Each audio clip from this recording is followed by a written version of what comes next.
Hello everyone and welcome back to Old Man Stories. I'm aware that many of you use these videos to fall asleep, so before you doze off, I thought it would be a fun idea if each of you could leave a comment letting me know which part of the world you're listening from. Also, give a like and subscribe to the channel if you're enjoying the episodes, okay? Let's get comfortable, relax, and begin. I've been hesitating to write this for months, but I need to tell someone about what's been happening. I'm not superstitious or into paranormal stuff. I'm an engineering student who believes in science and logic. But what's happened since I bought this watch has completely shaken my understanding of reality. It started 3 months ago. I was walking through the crowded lanes near JJ Hospital in Mumbai, killing time before meeting friends. The monsoon season was just ending, and the air had that typical Mumbai smell, a mix of rain-soaked earth, street food, and exhaust fumes. I ducked into this tiny antique shop to avoid a sudden drizzle. The shop was barely wider than my arms stretched out, crammed with old furniture, tarnished brass items, and glass display cases full of jewelry and watches. An old man sat behind the counter smoking a beedi. He didn't pressure me to buy anything, just nodded when I started looking at the watches. Most were overpriced tourist traps, but then I spotted this beautiful Ricoh R61 automatic with a deep blue face. I've always had a thing for vintage watches. There's something about mechanical timepieces that digital ones just can't match. When I asked about it, the shopkeeper took it out and said, "Good eye, young man. This is from 1972. Very reliable." Then he added something that seemed insignificant at the time. "Most of my timepieces come from estate sales, from the deceased. I didn't think much of it. Of course, vintage items belong to people who've died." I haggled him down to 2,500 rupees, which was still probably too much, but the watch was in excellent condition. I strapped it on my wrist right there, and it felt, I don't know how to describe it, right, somehow. That night, I was too lazy to take it off before bed. I never usually sleep with watches, but I forgot I was wearing it until I was already drifting off. That's when everything changed. The dream I had was unlike anything I've ever experienced. It wasn't fuzzy or jumbled like normal dreams. It was crystal clear, like I was actually there. I was in this disco club with flashing lights, a spinning disco ball, and people dancing to what I now recognize as late 70s Bollywood disco music. The air was thick with cigarette smoke and perfume. Everything had this amber gold tint, like old photographs. I wasn't participating, more like watching a movie from inside the scene. My attention was drawn to this man in a white polyester suit with a maroon shirt. He had this wide collar, typical of that era, a thin moustache and slicked back hair. He was clearly someone important. People kept coming up to him, touching his shoulder, laughing at his jokes. Then suddenly, the music seemed to dim. The man looked toward the entrance, and his expression changed. He reached inside his jacket, but before he could pull whatever he was reaching for, there was a loud crack. Then more. People started screaming and dropping to the floor. The man in the white suit was hit multiple times. I watched him fall in slow motion, blood spreading across his white suit and pooling around him on the disco floor. His eyes, I'll never forget them, looked directly at me as the life drained out of him. I woke up gasping, sweating through my t-shirt, despite the AC being on full blast. The watch was ice cold against my skin, which made no sense in Mumbai's climate, even with air conditioning. I tried to shake off the dream, blaming it on something I ate or some movie I might have seen and forgotten. But the next night, I absent-mindedly left the watch on again, and the same dream came back. Exact same scenario, same man, same shooting. This time, I noticed more details. The specific song playing, Aap Jaisa Koi from Kurbani, the diamond ring on his pinky finger, the pattern of the blood spreading on the disco floor. For a week straight, whenever I wore the watch to bed, the dream returned. Always the same man, always the same death. I started taking the watch off before sleeping, and the dreams stopped. Put it back on, they returned. Here's where it gets really weird. Despite the disturbing dreams, I noticed that my luck seemed to dramatically improve when wearing the watch. The first incident happened about 2 weeks after I bought it. I was crossing the road at Dadar Junction, wearing the watch. I had the pedestrian signal, but as I stepped onto the street, I felt this pressure on my wrist where the watch sat. It wasn't painful, more like someone gently pulling me back. Without thinking, I stepped back onto the curb. Not even a second later, a taxi blew through the red light exactly where I would have been standing. It would have hit me at full speed. I stood there frozen, heart pounding. Several people around me gasped and shouted at the driver, but all I could focus on was the icy cold sensation around my wrist. A few days later, I had this massive materials science exam I was certain I'd fail. I'd been so distracted by the dreams that I'd barely studied. During the exam, whenever I got stuck on a question, my eyes would drift to the watch. Each time, the answer would suddenly pop into my head, like I was remembering something I'd read but had forgotten. I ended up scoring 97%, the highest in my class. These lucky incidents kept happening. I got the last ticket to a sold-out concert my friends and I had been dying to attend. I found my lost house key in the first place I looked after searching for days. I even ran into a distant relative at a random restaurant who offered me an internship at exactly the company I'd been trying to get into. But there were other things too, strange things. Sometimes when I'm alone in my room wearing the watch, I hear whispers. Not clear words, more like someone murmuring just below the threshold of understanding. The temperature around my wrist often drops so dramatically that I've seen my breath fog in front of me on particularly hot days. The watch also seems to want things. I know how that sounds, but sometimes I'll plan to wear a different watch, and I'll find the Ricoh sitting on top of my other watch, even though I'm certain I put it in its case. Or I'll feel this unexplainable urge to wear it on specific days, and those always turn out to be days when I need that extra luck. After about a month of this, I couldn't take the mystery anymore. I decided to research the watch and Mumbai's history from that era. The watch was manufactured in 1972, according to the serial number. I spent hours in the university library going through old newspapers on microfilm, focusing on crime reports from the late 70s and early 80s. That's when I found it. A small article from 1981 about a shootout at a disco called Shimmer in Kolaba. According to the report, it was a gang-related incident. Several people were injured, and one man was killed. Rakesh "Rocky" Sharma, a known associate of one of Mumbai's crime syndicates. The article mentioned he was wearing a flashy white suit the night he died. My blood went cold when I saw the grainy black and white photo accompanying the article. Even in poor quality, I recognized him immediately. The same thin mustache, the same confident smile. It was him, the man from my dreams. I dug deeper, finding other articles about Rocky Sharma. He was apparently a mid-level gangster with a reputation for being unusually lucky. His associates called him Lucky Rocky because he'd survived 3 previous assassination attempts. He was known for his flashy style, his love of disco, and, this detail made me drop the newspaper, his collection of imported watches. I became obsessed with finding out if my watch had belonged to him. I went back to the antique shop, but it was closed with a "For Rent" sign in the window. No one in the neighboring shops knew where the old man had gone. I tried to get rid of the watch twice. The first time, I sold it to a watch collector I found online. 3 days later, he contacted me, saying he'd decided it wasn't what he wanted and refunded my money. When I went to meet him to pick it up, he seemed nervous, avoiding eye contact. All he said was, "It doesn't want to be with me," before hurrying away.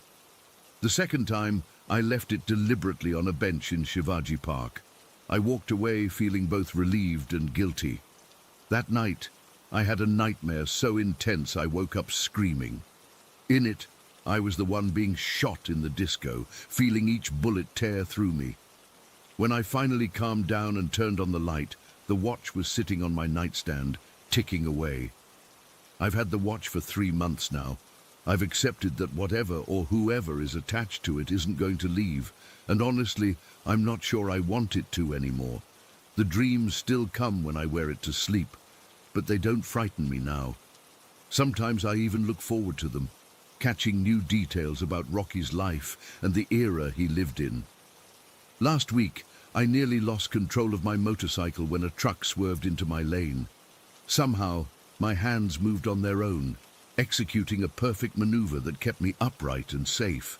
As I pulled over, shaking from adrenaline, I felt that now familiar cold spot on my wrist and heard a faint whisper that, for the first time, I could almost make out. "Not your time, kid." I don't know why Rocky's spirit chose me or why he's protecting me. Maybe the watch was precious to him. Maybe he's trying to make up for things he did in life. Or maybe he just enjoys experiencing the world again through someone else's eyes. Whatever the reason, I've stopped questioning it. The watch never leaves my wrist now except when I shower. My friends think I'm crazy for becoming so attached to an old timepiece, but they've also commented on my incredible streak of good luck lately. Sometimes at night, when I'm alone, I talk to the watch, to Rocky. I tell him about my day, my dreams for the future. The room always gets colder when I do this, and sometimes I swear the second-hand pauses just for a moment as if he's listening. I know how all this sounds. If someone had told me this story 3 months ago, I'd have thought they needed psychiatric help. But I've stopped trying to explain it. Some things in this world just can't be explained by science or logic. All I know is that I'm being protected by someone who died decades before I was born, whose only connection to me is this vintage watch that somehow found its way to my wrist. And in Mumbai, a city of over 20 million souls, I guess it's comforting to know that one of them, even one from the past, is looking out for me. Story 2. I still don't really talk about this much, even though it happened 3 years ago. It's not that I don't want to remember Julian. I do, every single day. But because what happened that night was so personal, so unexplainable, that I've kept it mostly to myself. Until now. Growing up, our family always had cats. My mom was a total cat person, and she passed that love on to my sister Ellie and me. We'd always adopted adult cats from shelters, usually the ones that had been there the longest. But that summer, my mom surprised us by saying we could get kittens. Ellie had just graduated high school, and I think Mom wanted to give her something special before she left for college in the fall. The local shelter had a litter of Siamese mixed kittens. There were 6 of them, all gorgeous with those typical Siamese markings, except for 2. One was Julian, this stunning grey and white kitten with the bluest eyes I've ever seen on a cat. He wasn't a typical Siamese at all, but he'd been born to the same mother. And then there was Rascal, this scrawny little runt with uneven fur and one slightly crossed eye. The shelter worker told us, kind of quietly, that they were planning to euthanize Rascal because he wasn't adoptable like his siblings. Mom didn't even hesitate. "We'll take them both," she said.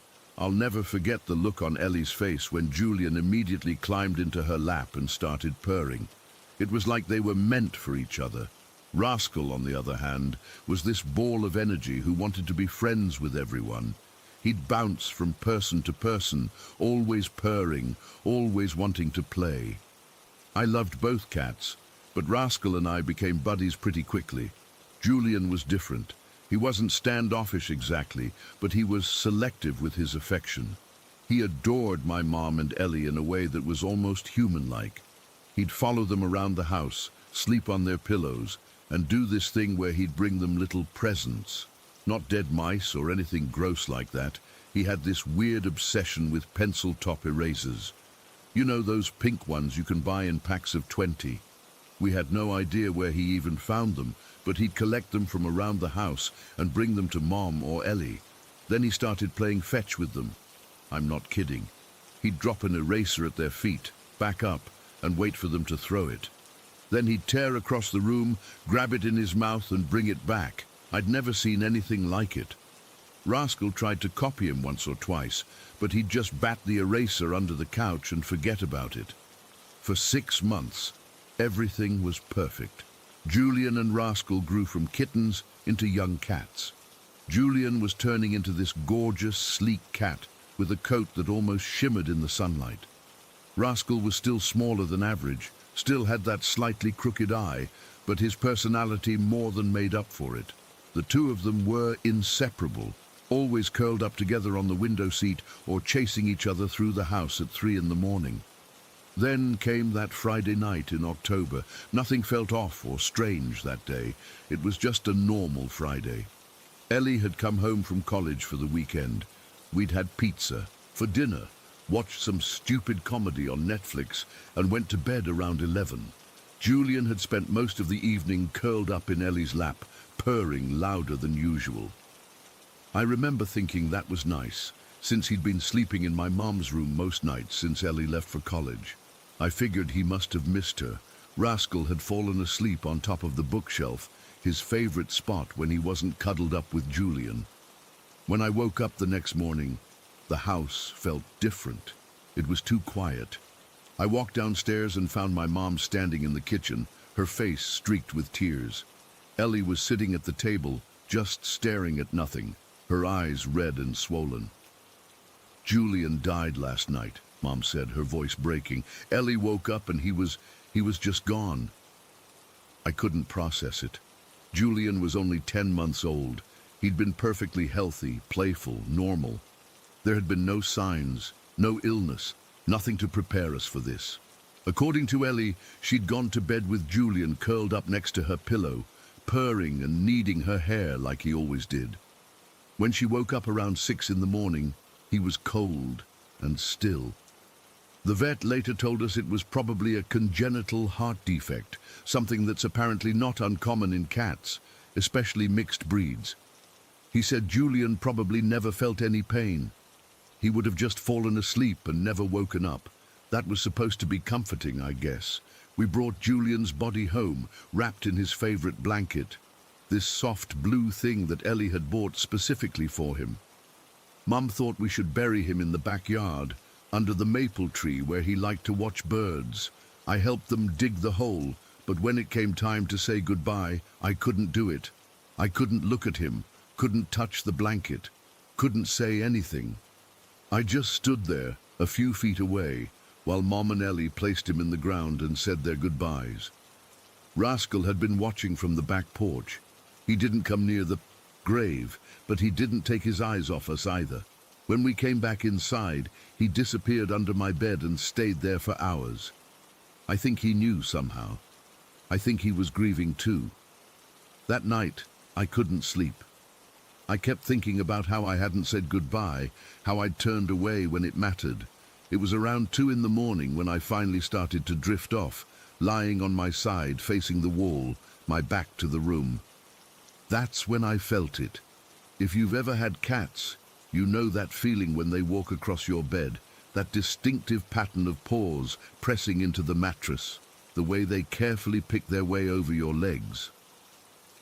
I felt those familiar paw steps moving across the foot of my bed, making their way up along my legs. At first, I thought it was Rascal, but something felt off. Rascal had this bouncy, almost clumsy way of moving. These steps were more deliberate, more graceful, more like Julian. I froze. My heart started racing, but I was too afraid to move.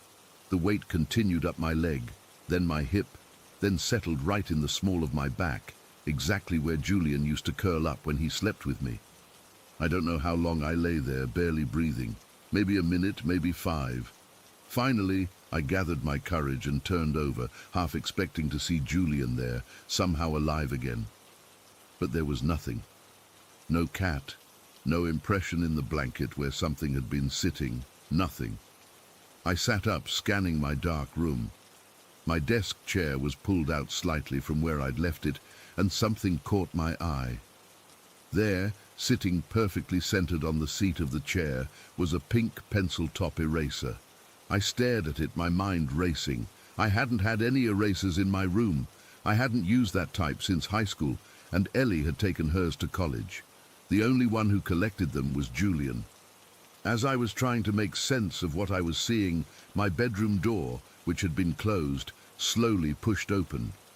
Rascal padded in, looking up at me with his slightly crooked gaze. He jumped onto the bed, came right up to my face and pressed his forehead against my chin, something he'd never done before, but Julian did all the time. I broke down then, pulling Rascal close and crying into his fur. I cried for Julian, for the goodbye I'd been too cowardly to say, for the hole his absence had already left in our lives after just one day.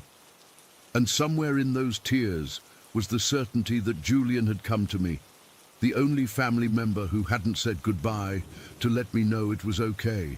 I've never told Mom or Ellie about that night. Their grief was already so raw, and I didn't want to make it harder for them. I also didn't want them to think I was making up stories to comfort myself. But I know what I felt. I know what I saw. I kept that eraser. It's in a small box on my nightstand, along with one of Julian's collar tags that Mom let me have. Sometimes, even now, I wake up in the middle of the night, feeling that familiar weight on my bed, those careful steps moving across the blanket. Rascal always shows up a few minutes later, as if he's following something, or someone, I can't see. Scientists would say it was just grief playing tricks on my mind, that the eraser had been there all along and I just hadn't noticed it. Maybe they're right. But I choose to believe that Julian came to say goodbye, to give me the closure I'd denied myself. And sometimes, on particularly quiet nights, I think he still visits, checking in on the family who rescued his scrappy brother, who gave him a home filled with love, even if it was just for those few short months. I miss him every day, but I'm no longer afraid to say goodbye. Story 3. I've never told this story to anyone online before. For years, I barely talked about it at all. But I need to get this off my chest, and maybe someone here has experienced something similar. This happened in July 2007 when I was 13. My family decided to take a 2-week road trip from our home in Austin, Texas, heading up to Pennsylvania to see the historic sites. My dad was this huge Civil War buff who'd read every book on Gettysburg you could imagine. My mom was into history too, and my little sister Emma was just 9, so she pretty much went along with whatever our parents planned. I was actually kind of excited about the trip. Not because I cared that much about history, but because we'd never traveled that far from Texas before. The drive took forever, 3 full days of being crammed in our Suburban, with my sister constantly asking, "Are we there yet?" and my dad playing these boring Civil War documentaries on the car DVD player. We finally reached Gettysburg on July 2nd. It was crazy hot and humid, way worse than Texas heat somehow. The air felt thick, like you could grab handfuls of it. My dad had booked us this bed and breakfast place called Hillcrest Inn, not its real name, that was supposedly right on part of the actual battlefield. The building was this creepy old White House with dark shutters and a wraparound porch. It looked like something from another century. The owner was this older lady named Mrs. Peterson, who kept going on about how the house had been a field hospital during the battle and how soldiers had died there. She said stuff like, "Some say their spirits never left," with this weird smile that gave me goosebumps. My dad ate it up while my mom just rolled her eyes behind his back. Our room was on the 2nd floor at the end of this narrow hallway with squeaky floorboards. It had these ugly floral wallpaper patterns and ancient furniture that smelled like old people.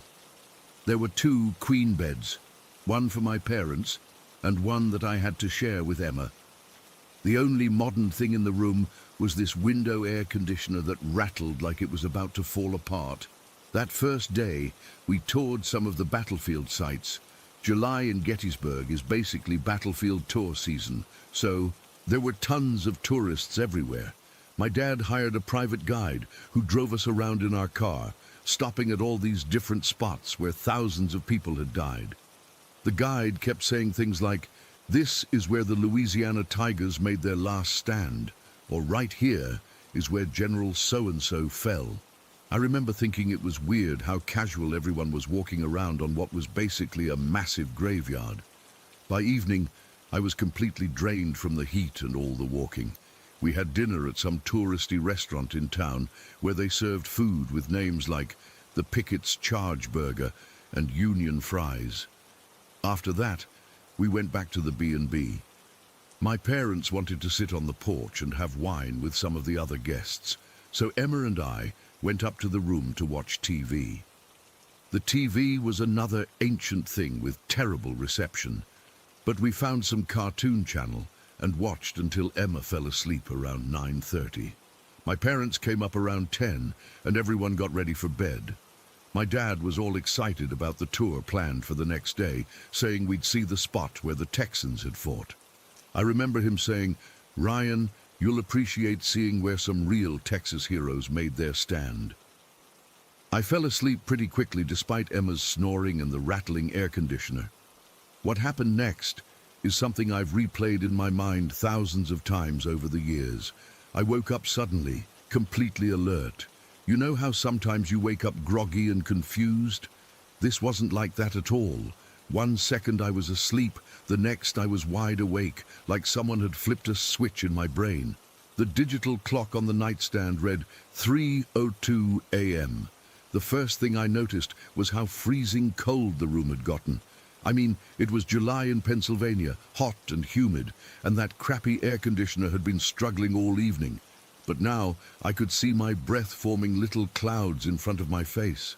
The air had this strange heaviness to it, like the pressure had changed. I was lying on my side facing the wall, and I had this overwhelming feeling that I wasn't alone, not just with my family, but that something else was in the room with us. Every hair on my body stood up. I've never felt anything like it before or since. It was this absolute certainty that something was standing right beside my bed, looking down at me. I kept my eyes shut tight.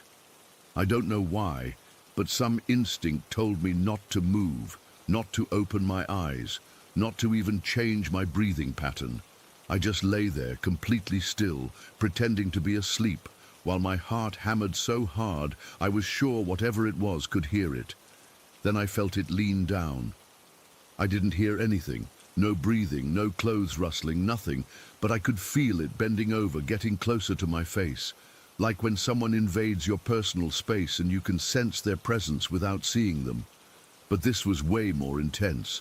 The air right in front of my face felt different, disturbed. The worst part was what I felt coming from it. Pure hatred, absolute anger. This thing, whatever it was, radiated such intense hostility that I felt physically sick. It wasn't just that it was angry at me, at my family specifically. I've never felt so hated in my entire life. It was like all the worst feelings a human could have were concentrated and directed right at us. After what seemed like forever, but was probably just seconds, it straightened up. I felt it move away from my bed, the floorboards creaking under its weight, even though I heard no footsteps. It moved toward Emma's side of the bed. I was terrified for her, but too scared to move or warn her. I just lay there, frozen, as I felt it examining my little sister. Then it moved across the room to where my parents were sleeping. I could track its movement by the creaking floorboards and the way the hatred seemed to shift direction. It spent the longest time by my dad's side of the bed. The temperature seemed to drop even further while it stood there, and the feeling of rage intensified so much I thought I might throw up from fear. After lingering by my dad, it moved back across the room. The floorboards creaked in a path directly back to my bed. My entire body was rigid with fear as I felt it standing over me again. The hatred was so thick in the air I could almost taste it, metallic and bitter. Then, as suddenly as it had appeared, the presence vanished. Not gradually, but all at once. like someone had thrown a switch. The oppressive feeling of hatred disappeared, and the temperature began to rise almost immediately. Within minutes, the room was back to being uncomfortably warm with the struggling air conditioner. I lay there for what must have been hours, afraid to move, afraid to open my eyes. When the first light of dawn finally crept through the curtains, I risked peeking. The room looked completely normal. My sister was still snoring softly beside me. My parents were asleep in their bed. I didn't tell anyone what had happened. Not that morning when my dad commented that the air conditioner must have been working better overnight because he'd actually needed to pull up the blanket. Not later that day when we toured more battlefields and my mom asked why I looked so tired. I just couldn't find the words, and part of me was afraid they wouldn't believe me. We stayed 2 more nights at that B&B. I barely slept, keeping the bedside lamp on and fighting to stay awake as long as possible. Nothing happened those nights, but the feeling of dread never left me the entire time we were in Gettysburg. Years passed. I went to college, got a job, moved into my own place. I never told anyone about that night, but I also never forgot it. The memory of that hatred, so personal, so intense, stayed with me. Then last year, my parents were planning another trip to the East Coast and suggested we all meet up in Gettysburg for a family reunion. My sister was excited, but I immediately said no. When they pressed me about why, I finally broke down and told my mom I would never go back to Gettysburg. Ever. I expected her to laugh it off or tell me I was being dramatic. Instead, she got really quiet. Then she asked, "Is this about that thing in the hotel room that night?" My blood ran cold. "What do you mean?" I asked. She looked around like she was making sure no one could overhear us, even though we were alone in her kitchen. "That night in the B&B, you were 13. Something was in our room." I couldn't believe what I was hearing. "You felt it too?" She nodded. "I woke up and it was freezing cold. Something was standing by your bed. Then it came over to ours. I could feel how much it hated us, especially your father. I've never felt such evil before." "Why didn't you say anything?" I demanded. "I didn't want to scare you kids," she said. "And your father was having such a good time with all the history. I convinced myself it was just a bad dream, but it wasn't, was it?" We talked for hours that day. She'd felt exactly what I had: the cold, the presence, the hatred. She even described how it had lingered longest by my dad. The only difference was that she'd actually opened her eyes, but had seen nothing there, just the floorboards creaking as if under invisible weight. My mom and I have discussed it several times since then, trying to make sense of what happened. She thinks it might have been the spirit of a Confederate soldier who died in that house, angry at seeing Texans as tourists rather than allies. I don't know what to believe, except that it was real, and that something in Gettysburg harbors an incredible hatred that can reach across time. My dad still doesn't know. He's planning another trip there next summer. My mom's going along with it like nothing happened. My sister doesn't remember anything unusual from that night. As for me, I've made up my mind. I don't care what family events happen there, or how much my dad wants to share his passion for Civil War history with me. I'm never setting foot in Gettysburg again. Some hatreds don't die with time, and whatever was in that room that night is still there, waiting. Story 4. I've been carrying this memory with me for almost 30 years now. It happened when I was just 3 years old, but the details remain as vivid as if it happened yesterday. I've tried to rationalize it, tried to convince myself it was just my imagination or a dream, but I know what I saw. I know what I experienced. I grew up in a tiny rural town in Argentina called Los Cerezos. It's the kind of place that doesn't even show up on most maps. Just a scattering of houses along unpaved roads, surrounded by farmland and forests. We lived in a modest house at the edge of town, where the road meets the darkness of the countryside. That night, it was sometime in the summer of 1993, The electricity in our neighborhood had gone out again. This was a common occurrence in Los Cerezos. The only light came from our house, where my mother had lit some candles, and a single street lamp about 50 meters down the road. I remember how that lamp created this small bubble of yellow light in the vast darkness, like an island in a black ocean. I was playing outside in our front yard, even though it was already dark, probably around 9 or 10 at night. People might think that's strange now, but back then, in that small town where everyone knew each other, children played outside until late. There was no fear. The town had maybe 300 people total, and crime was something that happened in distant cities. I was pushing around a toy truck in the dirt, making engine noises with my mouth, completely absorbed in my little world. My mom was inside cooking dinner, occasionally checking on me through the window. The night was unusually quiet. No chirping crickets, no distant dogs barking. Nothing. Just this. Heavy, dense silence that seemed to press against my ears. That's when I first noticed him. He just appeared. I didn't see him walking up the road or approaching from anywhere. One moment I was alone, and the next, there he was, standing at the edge of our yard, where the light from our windows barely reached. Even at 3 years old, I immediately knew he wasn't from our town.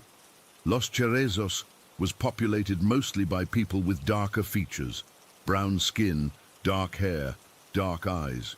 This man was strikingly different.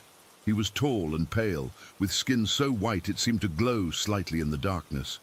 His hair was pure white too, not grey or blonde, but white, like fresh snow. And his eyes, God, his eyes were the palest blue I've ever seen, almost transparent, like ice with light shining through it. He wore a red and black plaid shirt, neatly tucked into green pants that looked like the kind park rangers wear. His shoes were just ordinary white sneakers. He also had these thick-framed glasses that made his eyes look bigger than they should be. What stands out most in my memory, though, was his smile. It wasn't threatening or scary. It was peaceful, serene, like he knew something wonderful that no one else did. There was something about his entire presence that felt calming, even though he was clearly out of place. "Miguel," he said, and his voice was soft and gentle. He pronounced my name perfectly, not with the American accent foreigners usually used. "Miguel, ven aquí. Come here." I wasn't afraid. That's the part that confuses me even now. I should have been terrified of this strange man appearing out of nowhere and knowing my name, but instead I felt comfortable, safe even, like I was in the presence of someone I'd known my entire life. I walked over to him without hesitation. "Do you want to go see your relatives?" he asked me in perfect Spanish, without a trace of an accent. "They're waiting just down the road." I nodded eagerly. I had cousins who lived a few houses away, and I loved playing with them. The strange man held out his hand, and I took it without question. His hand was cool to the touch but not cold, and it completely enveloped my tiny one. We started walking away from my house toward the single streetlight and then beyond it, into the absolute darkness that swallowed the road. I remember looking up at him as we walked. He wasn't looking at me, but straight ahead, still wearing that serene smile.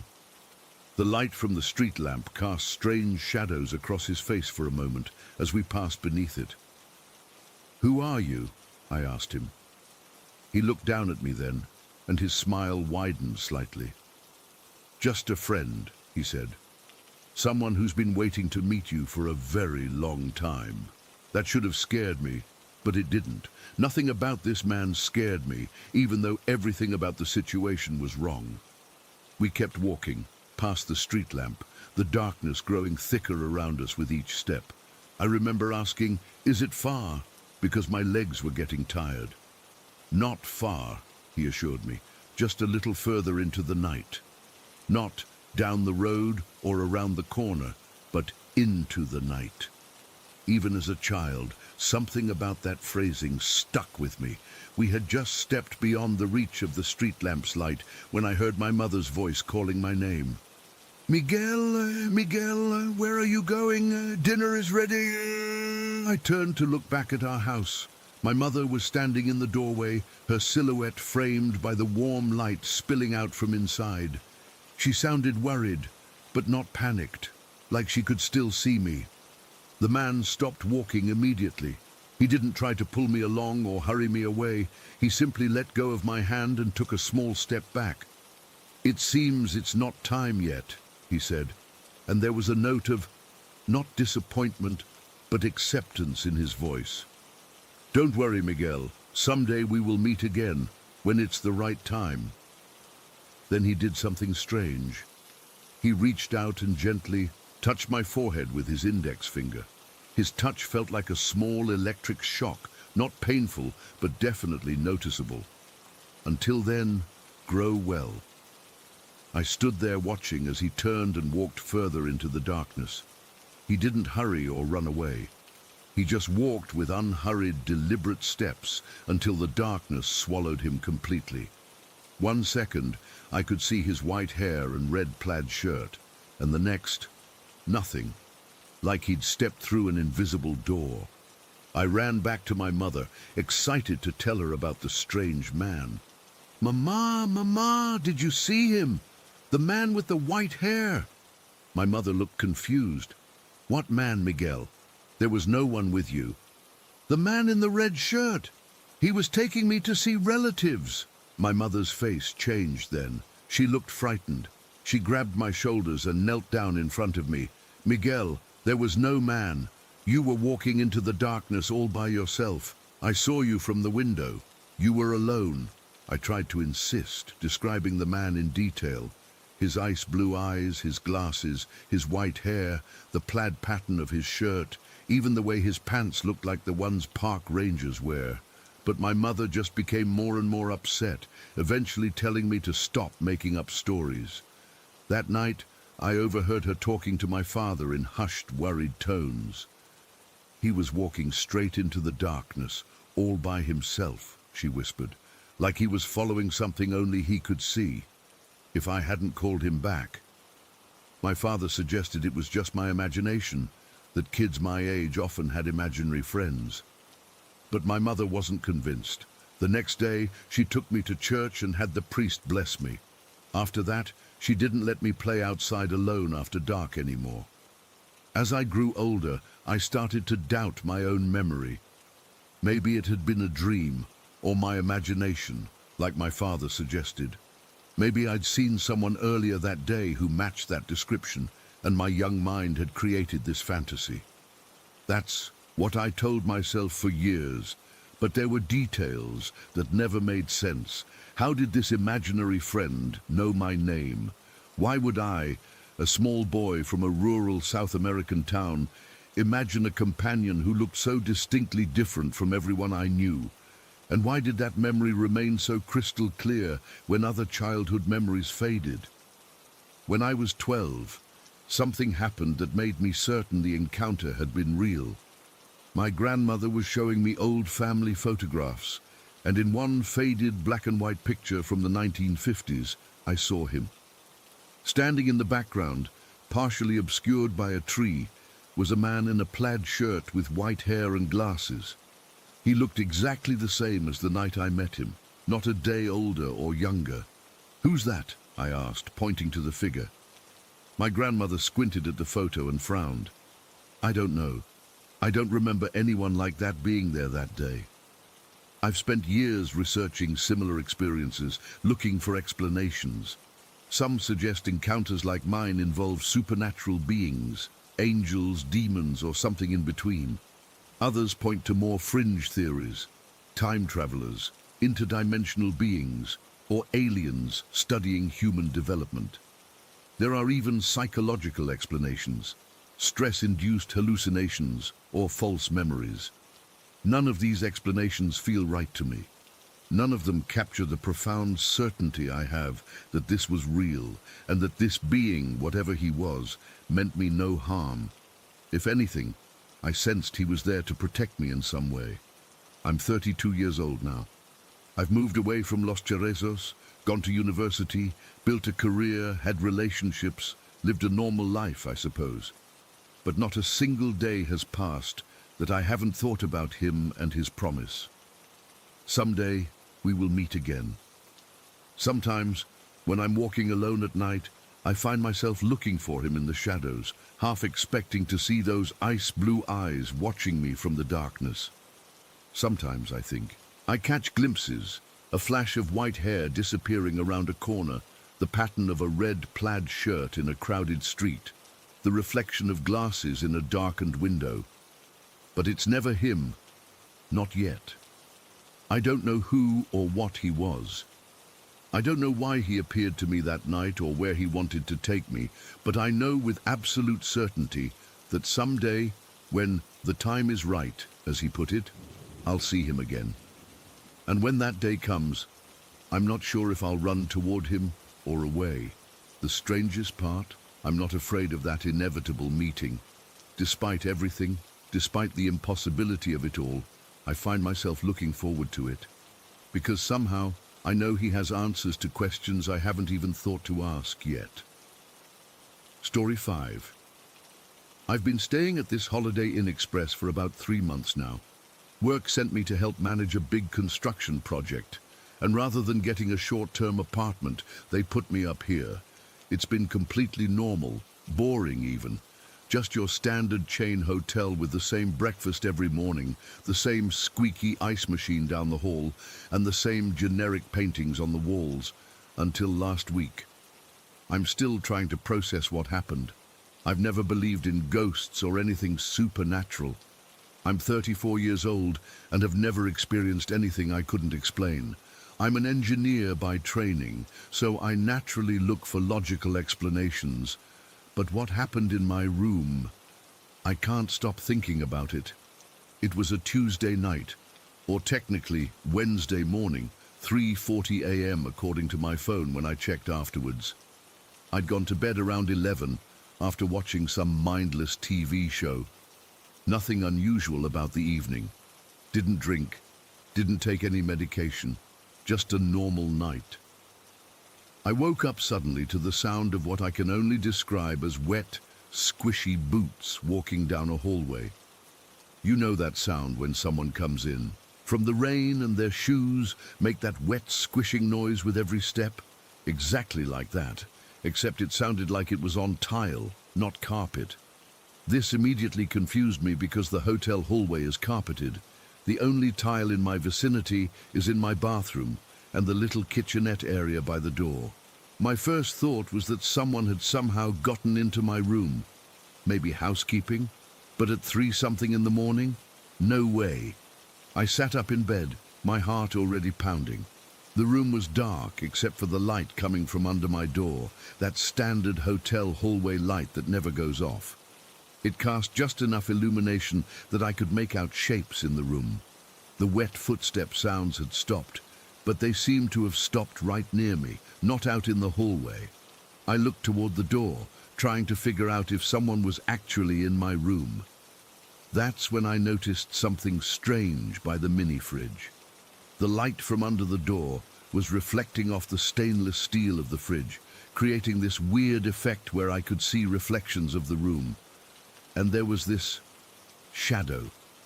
At first, I thought it was just a normal shadow from the furniture or something, but as my eyes adjusted, I realized it didn't match anything in the room. Then, and I swear I'm not making this up, the shadow began to take form. It was like watching ink spread through water, except vertical and three-dimensional. This figure just materialized, right there by my fridge and countertop. It was tall, taller than me, and I'm 6 feet. But the most disturbing thing was how black it was. Not just dark or shadowy, but the deepest, most absolute black I've ever seen. If you've ever heard of Vantablack, that material that absorbs like 99% of light, it was like that. A black so intense it looked like a hole cut out of reality. The figure was standing there, leaning over the countertop by my fridge. It was facing away from me, toward the wall, like it was examining something on the counter. I could even see the light from under the door being blocked where its legs were standing. I couldn't move. I couldn't breathe. I just sat there frozen, staring at this impossible thing in my hotel room. It wasn't doing anything threatening. It was just there, existing, which somehow made it even more terrifying. After what felt like forever but was probably only seconds, my survival instinct kicked in. I reached over to the bedside lamp and fumbled for the switch. My fingers were shaking so badly I almost knocked the whole thing over. When the light came on, the figure vanished, just gone. No fading away, no moving, just there 1 second and completely gone the next. The room looked totally normal. I sat there with my heart about to explode out of my chest, trying to make sense of what I'd just seen. Was I dreaming? Having a hypnagogic hallucination? But it had felt so real, so present. I got up and checked the entire room, looked in the bathroom, the closet, behind the curtains. Nothing. The door was still locked and deadbolted from the inside. The chain was still on. Nobody could have come in or out. I went to the spot where the figure had been standing. The countertop was empty except for my keys and wallet. The floor was dry, no wet footprints.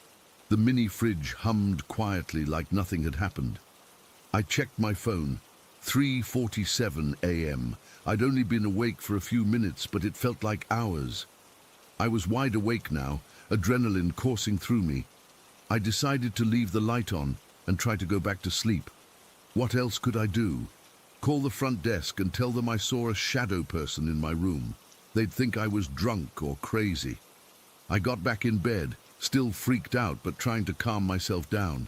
I kept telling myself it was just a weird waking dream, that I'd been working too hard, that it was nothing.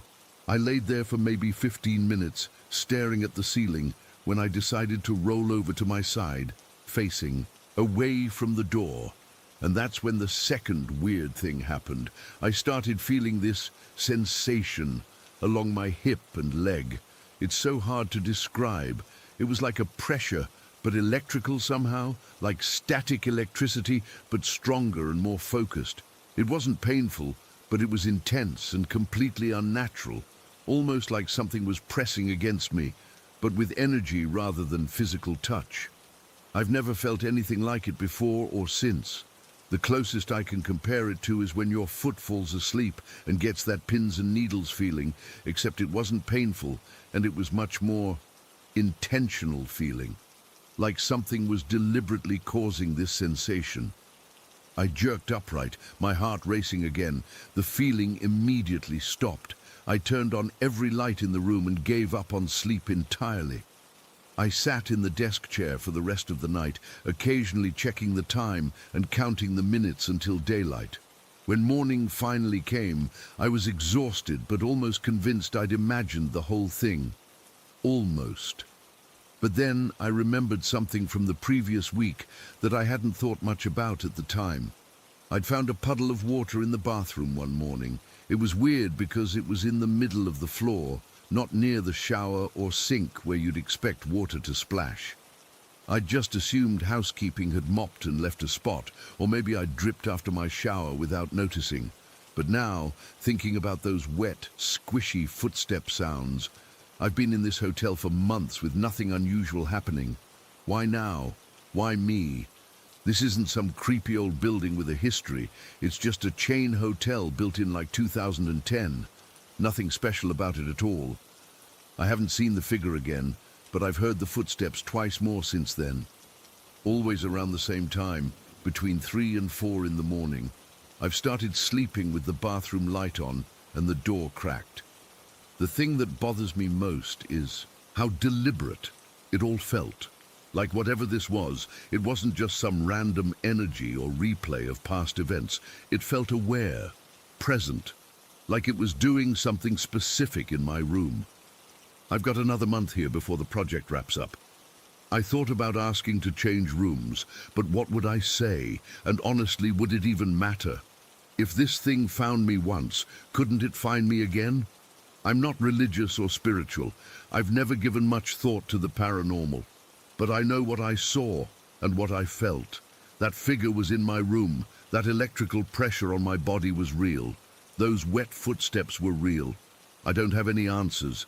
Just a growing sense of unease every time the sun goes down.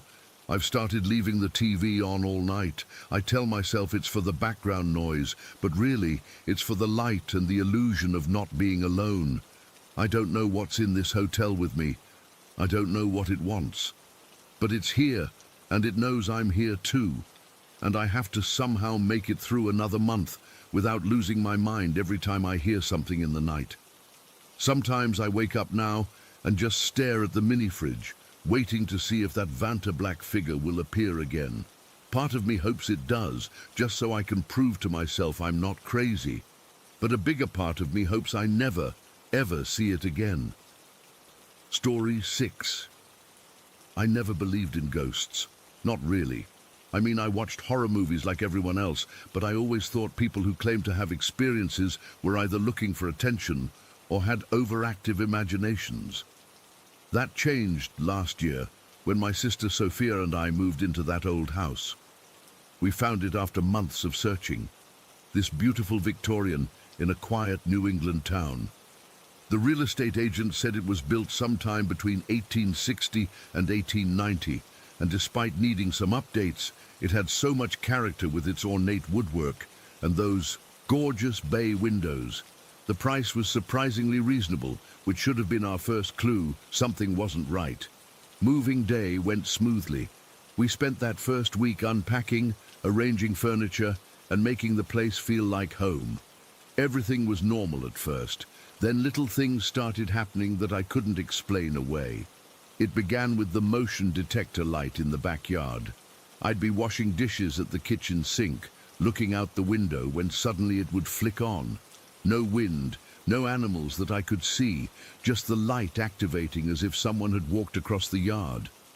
I'd watch for a minute or two, expecting to see a neighbor's cat, or maybe a raccoon, but there was never anything there. About 3 weeks after we moved in, I had my first truly unexplainable encounter. Sophia was working late, and I was alone in the house except for her dog, Max. I went to feed him in the mudroom, which had this old closet next to the back door where we kept the dog food. As I approached the closet, I felt different, nervous suddenly for no reason. The hair on my arms stood up, but I told myself I was being silly. I reached into the closet for the dog food, and my hand hit what I can only describe as a pocket of intense cold. Not like cold air, more like touching something solid that was freezing. I jerked my hand back, heart racing. Then I felt it. This sensation of coldness moving against my back, like something had slipped out of the closet and was passing through me. The feeling lasted maybe 3 seconds, then vanished. The instant it was gone, the motion detector light in the backyard snapped on. I stood frozen in place, unable to process what had just happened. Max was staring at the back door, his ears perked up, growling softly. I remember thinking, whatever was in the closet just went outside. I didn't sleep well that night. The following morning, I walked into the kitchen to find every single cupboard door standing wide open. All of them. These weren't the kind that would drift open easily. They had magnetic latches that actually required a firm pull to open. I checked for drafts or any logical explanation, but found nothing. This happened at least 5 more times over the next few weeks. Then there were the basement lights. I'd come home after dark and see light spilling from the ground-level basement windows. The first couple of times I assumed Sophia had gone down there and forgotten to turn them off. But when I'd go inside to check, the lights would be off. Not just off, the switches would be in the off position. This happened so often that I started taking photos from outside to prove to myself I wasn't imagining things. Sophia was experiencing things too, but differently. She'd had a near-death experience about 10 years ago, fell through ice on a pond, and was technically dead for almost 4 minutes before they revived her. Ever since then, she claimed she could sometimes see things. people who weren't really there. I'd always nodded and pretended to believe her, but secretly thought she was just dealing with some psychological aftermath of her trauma. Now I wasn't so sure. About 2 months after moving in, Sophia came into my room one morning looking exhausted. She said she'd hardly slept because she kept seeing someone standing by my nightstand near my closet. She described it as a dark, masculine figure that would just stand there watching me sleep. The thought made my skin crawl. What's worse is that I'd been having nightmares about being watched, but had brushed them off. Around the same time, I started hearing scratching noises in my bedroom wall, always from the exact same spot near my desk. It wasn't mice. I know what mice sound like. This was deliberate, almost like someone dragging their nails slowly across the inside of the wall. Sometimes it would go on for 20 minutes straight, always stopping if I tapped on the wall or spoke aloud. One night, about 4 months, after moving in, things escalated dramatically. I was in my room reading when Sophia burst in, white as a sheet. She said she'd been in her bedroom when she saw something outside her sliding glass doors that led to the backyard. She described it as smoky and dog-like, not solid but definitely animal-shaped and moving with purpose. The motion detector light had come on right after she saw it. She was so scared that I agreed to sleep in her room that night.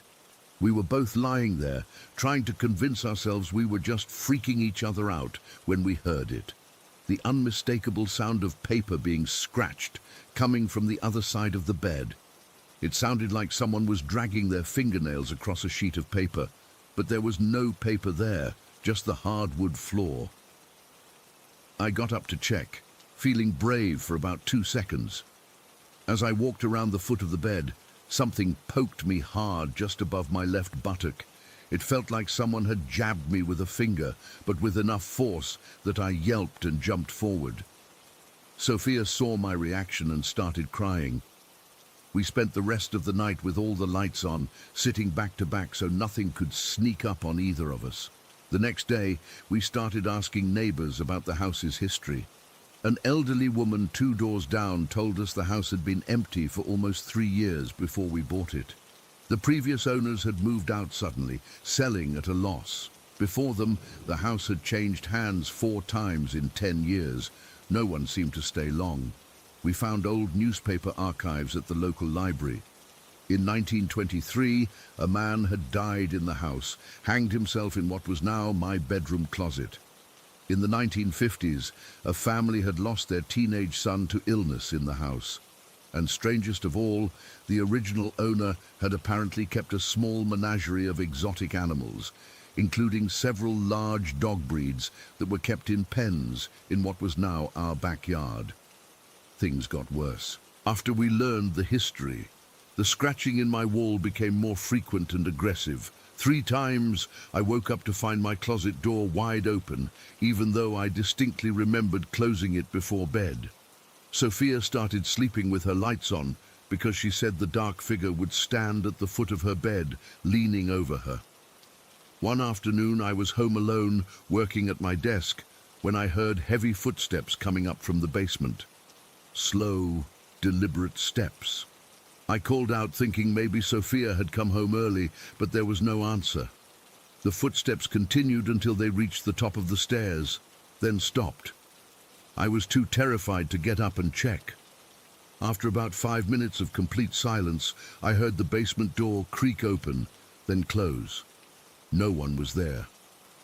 That night, I woke up around 3 in the morning to find Max standing at my bedroom door, growling at something in the hallway.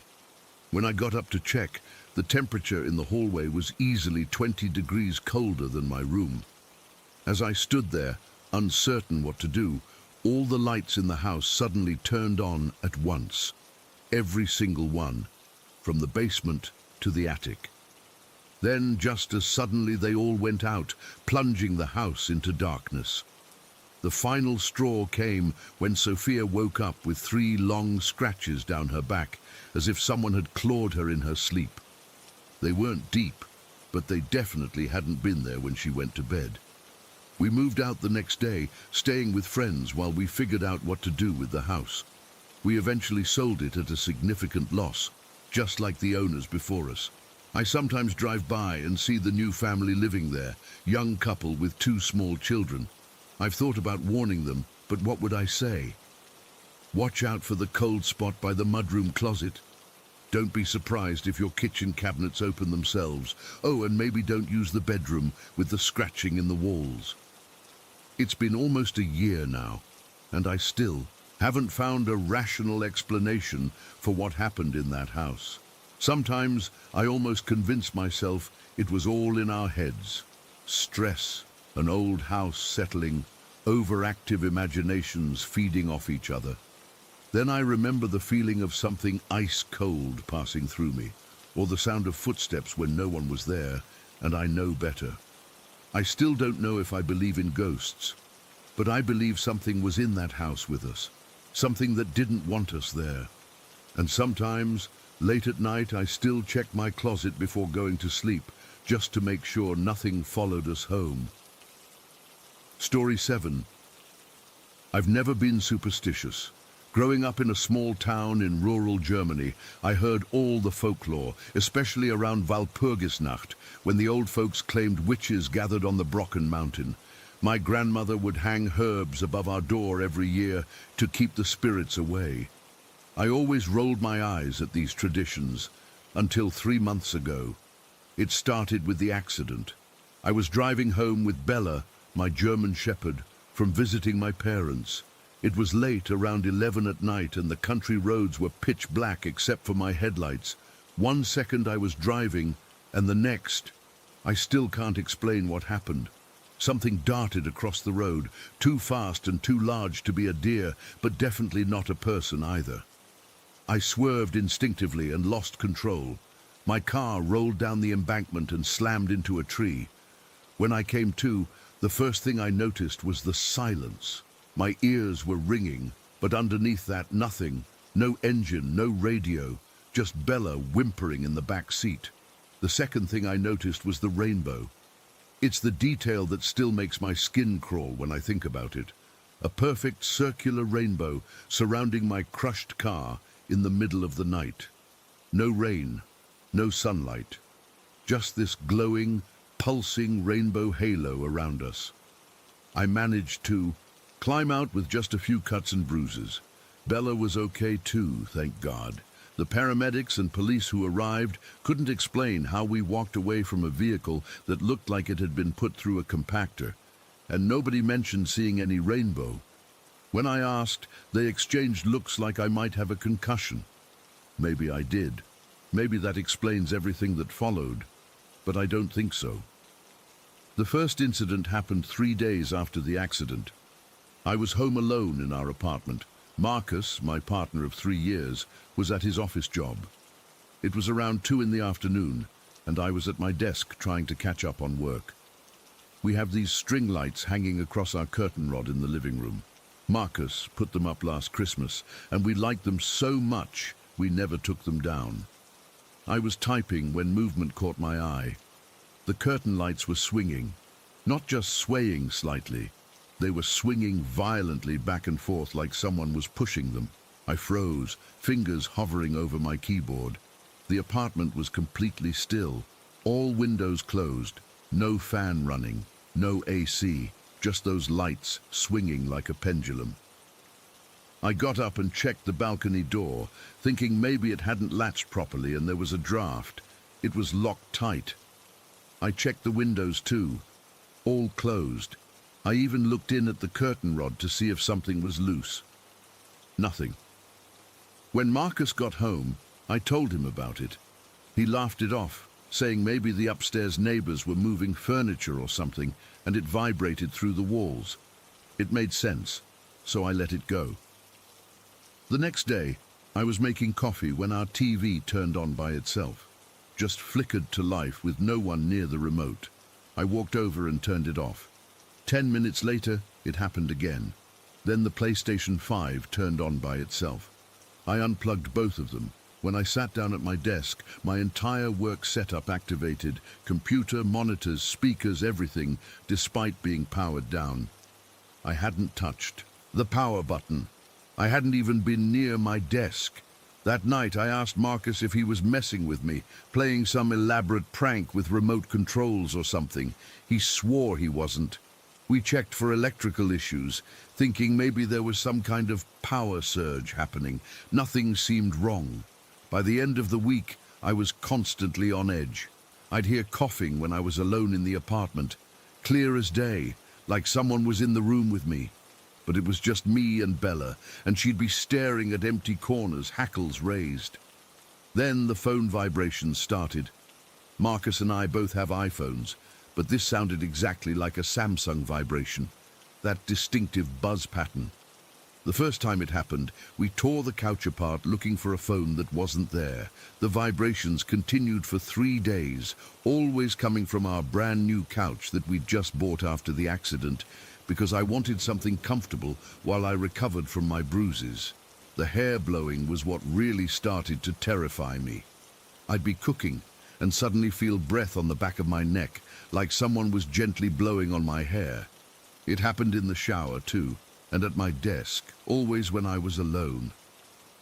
Marcus tried to rationalize it all. Maybe I was still jumpy from the accident. Maybe I was noticing normal apartment quirks that I'd overlooked before. But even he couldn't explain what happened with the Arby's sauce cup. Last Saturday, we got takeout from Arby's. Marcus loves their curly fries with that horsey sauce. When we finished eating, he gathered up the trash, including a half-empty sauce cup, and threw it all away. The next morning, I walked into the kitchen and found the sauce cup sitting on the counter. Not just any sauce cup, the exact same one with the same amount of sauce and the same tear on the lid from when Marcus had opened it. I texted him at work, asking if he'd taken it out of the trash for some reason. He hadn't. When he got home, he made a big show of throwing it away again, even taking the trash bag outside to the dumpster. The next morning, the sauce cup was upside down by Bella's food bowl. I took a picture and sent it to Marcus. He called me immediately, asking if this was some kind of joke. I swear on my life it wasn't. We were both freaked out now. That night, Marcus threw the cup away again, this time crushing it first. The following morning, it was sitting perfectly upright in front of our shoe closet. Not crushed, not damaged. The exact same tear in the lid, the exact same amount of sauce inside. That's when we decided we needed to move. Whatever was happening in our apartment, we wanted no part of it. We started looking at listings that very day. But something happened last night that makes me think moving won't solve our problem. I was up late working. I've been having trouble sleeping since the accident. Marcus was already in bed. Bella was lying at my feet under my desk when she suddenly stood up, her entire body rigid. She was staring at something behind me, growling low in her throat. I turned around slowly, half expecting to see someone standing there. The room was empty, but the curtain lights were swinging again, more violently than ever. As I watched, frozen in my chair, the swinging stopped abruptly, and every light in the apartment went out. In the sudden darkness, I felt the familiar sensation of breath on my neck, but stronger this time, like someone was standing right behind me. I couldn't move, couldn't scream. Then I heard a voice, not Marcus, not anyone I know, whisper directly into my ear, "I saved you." The lights came back on a second later. I ran to our bedroom and woke Marcus, hysterical. We stayed up the rest of the night with all the lights on. This morning we found something that made my blood run cold. On our fridge, held by magnets, was my driver's license, which should have been in my wallet in my bag by the door, and a photo I'd never seen before. It showed my crushed car from the accident, taken from a distance, with that rainbow perfectly visible around it. Written on the back of the photo, in handwriting neither of us recognizes, were the words, "You're welcome." I'm writing this now from a hotel room. Marcus is on the phone with a real estate agent cancelling our apartment viewings. We don't know what to do. I don't think we can move away from this. I think whatever it is, it's attached to me now. It saved me from that accident for some reason, and now it wants, I don't know what it wants. The worst part, As I'm typing this, I can hear that Samsung vibration coming from somewhere in this hotel room, and Bella won't stop staring at the corner behind me. Story 8. I've never told anyone about this. It's been eating away at me for months. I'm not sure if writing it down will help, but I've reached the point where I have to share it with someone, even if it's just strangers on the internet who might think I'm crazy or making this up. I swear on everything I care about that what I'm about to describe actually happened to me. I live in a suburb called Thornwood. It's one of those quiet neighborhoods where nothing ever happens. My house is a small 2-bedroom that I bought 3 years ago after my divorce. Nothing fancy, just a place that felt safe. At least it did until that night in March. It was a Tuesday. I remember because I had a big presentation at work the next day, and I'd gone to bed early around 9:30 after reviewing my notes one last time. My bedroom is at the back of the house, overlooking a small yard with a few trees. I always sleep with the curtains partially open because I like waking up to natural light. I fell asleep quickly that night. No alcohol, no sleep aids, nothing that would explain what happened later. The weather was mild for March, and I had my window cracked open just a bit to let in fresh air. I woke up suddenly at 3:18. I know the exact time because my eyes went straight to my digital clock on the nightstand. You know that feeling when you wake up and immediately sense something is off? It wasn't a noise that woke me. It was more like a presence. The room was bathed in this weird bluish light, not bright but enough that I could see everything clearly. At first I thought maybe it was moonlight, but it was different somehow, more even. And there was this subtle humming sound, almost at the edge of my hearing, like when you stand near power lines, but softer. That's when I realized I couldn't move. Not paralyzed exactly. I could still feel my body, could still breathe. But when I tried to sit up or turn my head, nothing happened. My heart should have been racing, but it wasn't. Instead, I felt weirdly calm despite knowing something was terribly wrong. And then I saw her. Standing next to my bed was a figure, definitely female in shape, maybe 5.5 feet tall, slender. She was wearing something like a form-fitting jumpsuit, dark gray or maybe navy blue. But her face, that's what really got to me. It was like looking at something through frosted glass. I could make out the general shape, eyes, nose, mouth, but no details, just blurry, like my eyes couldn't focus on it no matter how hard I tried. She didn't speak, not with words anyway, but somehow I understood she wanted me to stay calm. That's the really weird part. I should have been terrified out of my mind, but I felt this unnatural calmness washing over me, like being drugged, but fully aware. She moved closer and placed her hand on my forearm. Her touch was cool but not cold. Her fingers were longer than they should be, with an extra joint maybe. They moved with this unsettling precision. With her other hand, she produced what looked like a small glass vial with a needle attached to one end. It wasn't like any medical equipment I've seen before. The needle was thicker than normal and had a slight curve to it. The vial itself seemed to glow faintly from within. I watched, completely helpless, as she positioned the needle above my arm, right near my elbow. She pressed it slowly against my skin. There was this brief moment of resistance, and then I felt it push through, not just my skin, but deeper, into the bone. I could feel it scraping inside my bone. The pressure was intense, not painful in the traditional sense, but deeply uncomfortable. I could feel a pulling sensation deep inside my arm, like something was being extracted. Marrow, maybe. I don't know. The vial gradually filled with a thick, reddish substance that glowed slightly when it entered the container. The whole time, her face remained blurry, but I sensed she was concentrating. There was an intensity to her movements, a deliberateness. This wasn't random. She knew exactly what she was doing and why. When the vial was full, she withdrew the needle. There should have been blood, right? But there wasn't. Just a tiny mark that closed almost immediately. I thought it was over then, but it wasn't. She set the vial down on my nightstand. I remember thinking how strange it was that this otherworldly thing was sitting next to my tube of hand cream and half-empty glass of water, and then produced something else from somewhere. It looked like a thin metal rod with a glowing tip. Without hesitation, she pressed it against my arm and my skin. It just opened up, like a zipper being undone.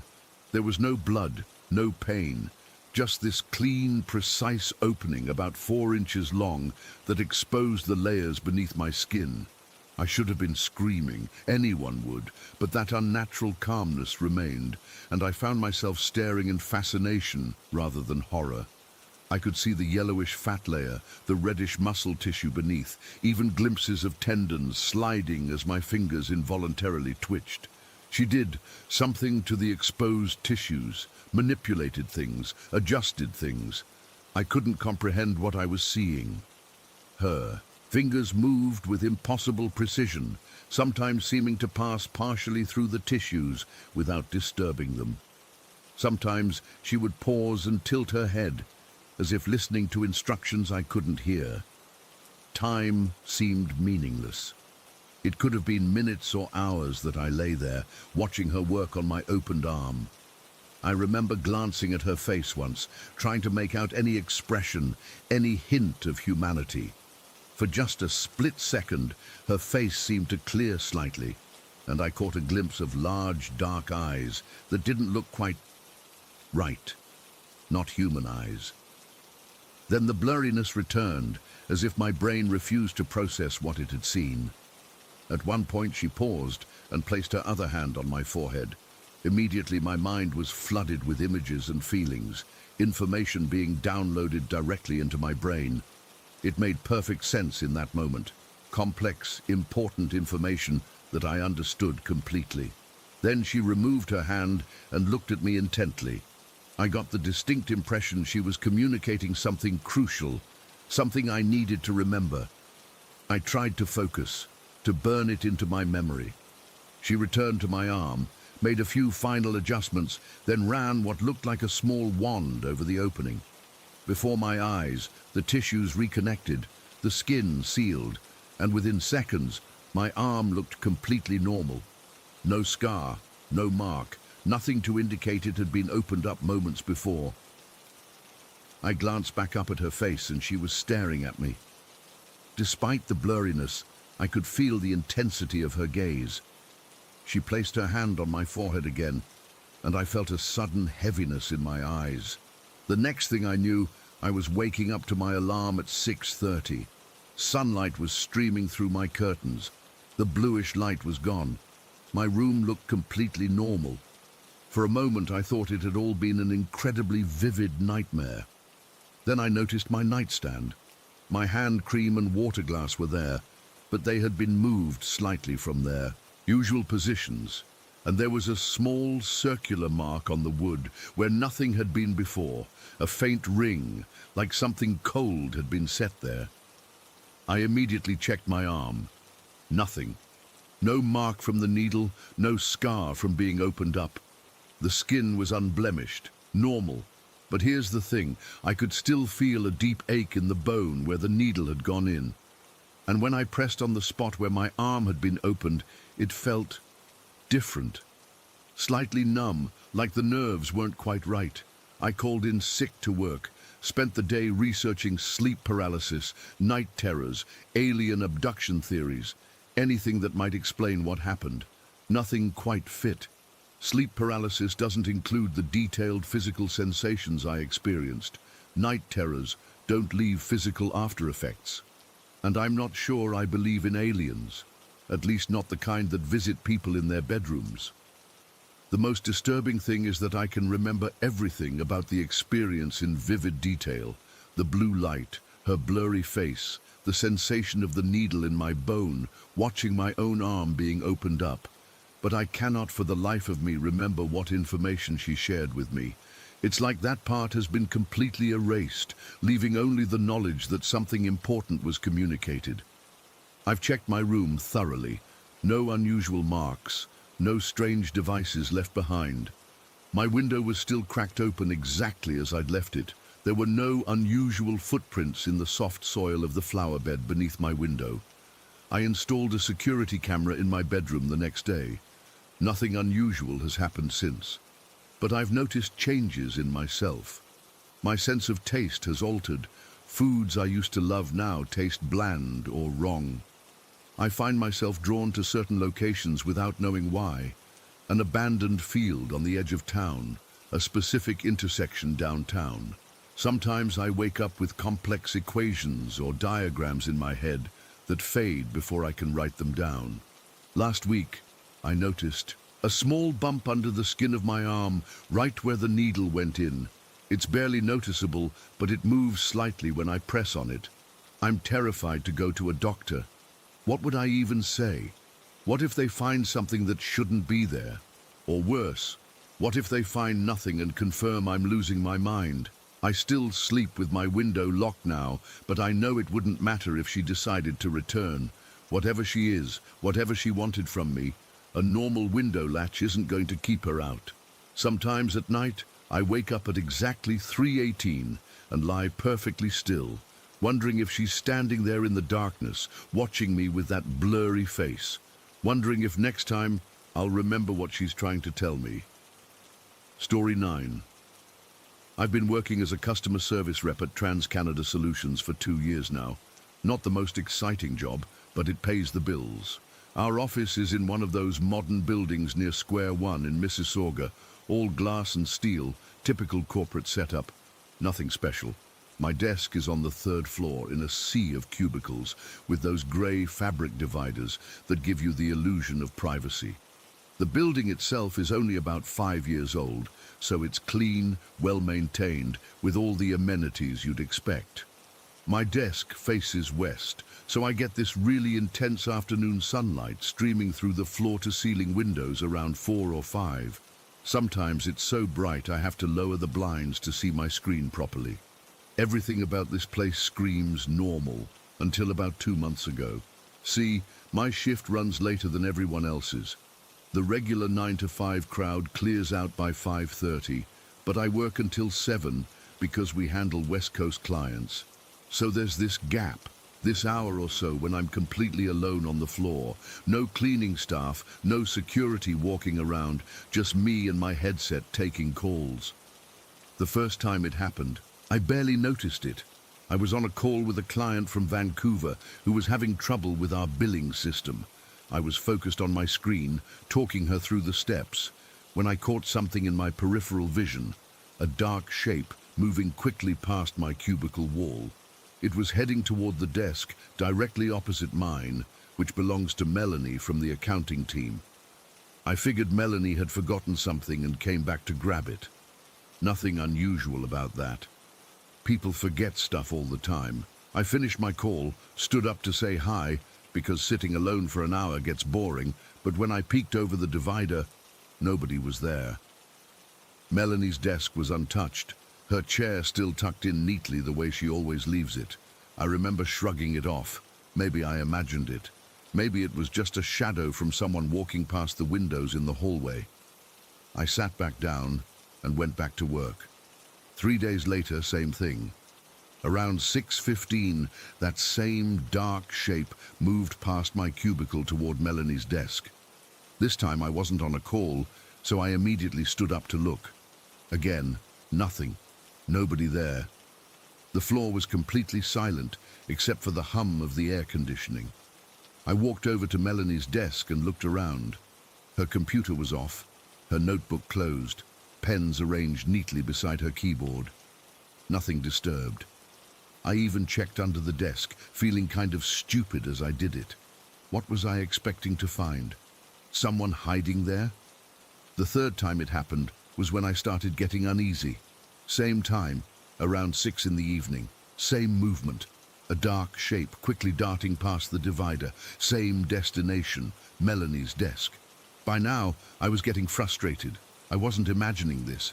Something was moving in my peripheral vision, and I wanted to know what it was. I got up immediately and walked around to Melanie's desk. Empty. I checked the entire row of cubicles. Empty. I even walked down the hallway toward the bathrooms. Nobody. That's when I noticed something. The temperature around Melanie's desk was noticeably colder than the rest of the office. Not dramatically colder, just enough that I could feel the difference on my skin. It was like walking past an open refrigerator. I remember standing there, rubbing my arms, thinking this was weird. HVAC issues, maybe? The fourth time, I was ready. I'd positioned my phone on my desk, camera facing toward the divider where I always saw the movement. I was determined to catch whatever this was. I pretended to work, but I was really just waiting, glancing at the time on my computer every few minutes. 6:12 p.m. There it was again, that dark shape moving quickly past my cubicle. I immediately checked my phone, but the recording showed nothing, absolutely nothing, just an empty office with the late afternoon sun casting long shadows across the carpet. I replayed it 3 times to be sure. Nothing. I'm not a superstitious person. I don't believe in ghosts or whatever. But this was starting to mess with my head. How could I be seeing something so clearly that wasn't showing up on camera? The next day, I came in early and asked Melanie if she ever felt anything strange at her desk. She gave me this look like I was crazy. "What do you mean, strange?" she asked. I didn't want to sound like a lunatic, so I just said, "I don't know, like cold spots or weird noises." She laughed and said no, her desk was perfectly normal. Then she asked why I was asking, and I made up some bullshit about the air conditioning seeming uneven in our area. She seemed to buy it. I also casually asked if she knew the history of the building, if anyone had ever, died here or something. She told me the building was too new for ghost stories and suggested maybe I was working too hard. For the next week, I tried to ignore it. I kept my eyes glued to my screen around 6 p.m., turned up the volume on my headset, anything to avoid seeing that movement again. But it didn't matter. Every single day, without fail, that same dark shape would dart past my cubicle toward Melanie's desk. I started dreading that hour alone in the office. I'd find excuses to get up and go to the break room around 6, or I'd schedule my bathroom breaks for then. But I couldn't avoid my desk forever. I had calls to take, reports to file. Last Tuesday, things escalated. It was a particularly bright afternoon, one of those clear summer days when the sunlight streams in so intensely it creates these sharp contrasts between light and shadow. I was on a call with a difficult customer, trying to explain why their refund was taking longer than expected. I was stressed, tired, and completely focused on the conversation. Then it happened again, the dark shape moving past my cubicle. But this time, it was different. It wasn't just a quick movement in my peripheral vision. This time, I saw it clearly. It was like a silhouette of a person, distinctly human-shaped but completely black, like a shadow with no source. And it didn't just dart past, it paused for a split second, as if it was aware that I was watching it. I completely lost my train of thought mid-sentence. The customer had to ask if I was still there. I mumbled some excuse about my system freezing and quickly wrapped up the call. My heart was pounding. This wasn't just a trick of the light or my imagination. This was something else. I stood up slowly, my legs feeling weak, and walked over to Melanie's desk. Empty, as always. But the cold spot was intense now, so cold it made the hair on my arms stand up. That's when I noticed Melanie's computer screen. It was off, but I could swear I saw a reflection in it, like someone was standing behind me. I spun around. Nothing. The office was empty, but when I looked back at the screen for just a second, I thought I saw a face reflected there, not clear enough to make out features, just a dark oval where a face should be. I practically ran back to my desk. My hands were shaking, so badly I could barely use my mouse. I pulled up the company's internal directory and started searching for information about the building, the history of our office, anything that might explain what was happening. What I found didn't help. The building was exactly what I thought, a new construction opened 5 years ago. Before that, the lot had been a parking area. Nothing tragic, no accidents during construction, nothing that would explain. whatever this was. I considered talking to my manager about changing my hours, but what would I say? I need to leave earlier because I'm seeing shadows. They'd think I was nuts or making up excuses. I need this job, so I decided to do something else. The next day, I brought in a small digital thermometer. I placed it on my desk and watched the temperature throughout the day. Normal room temperature, around 72 degrees.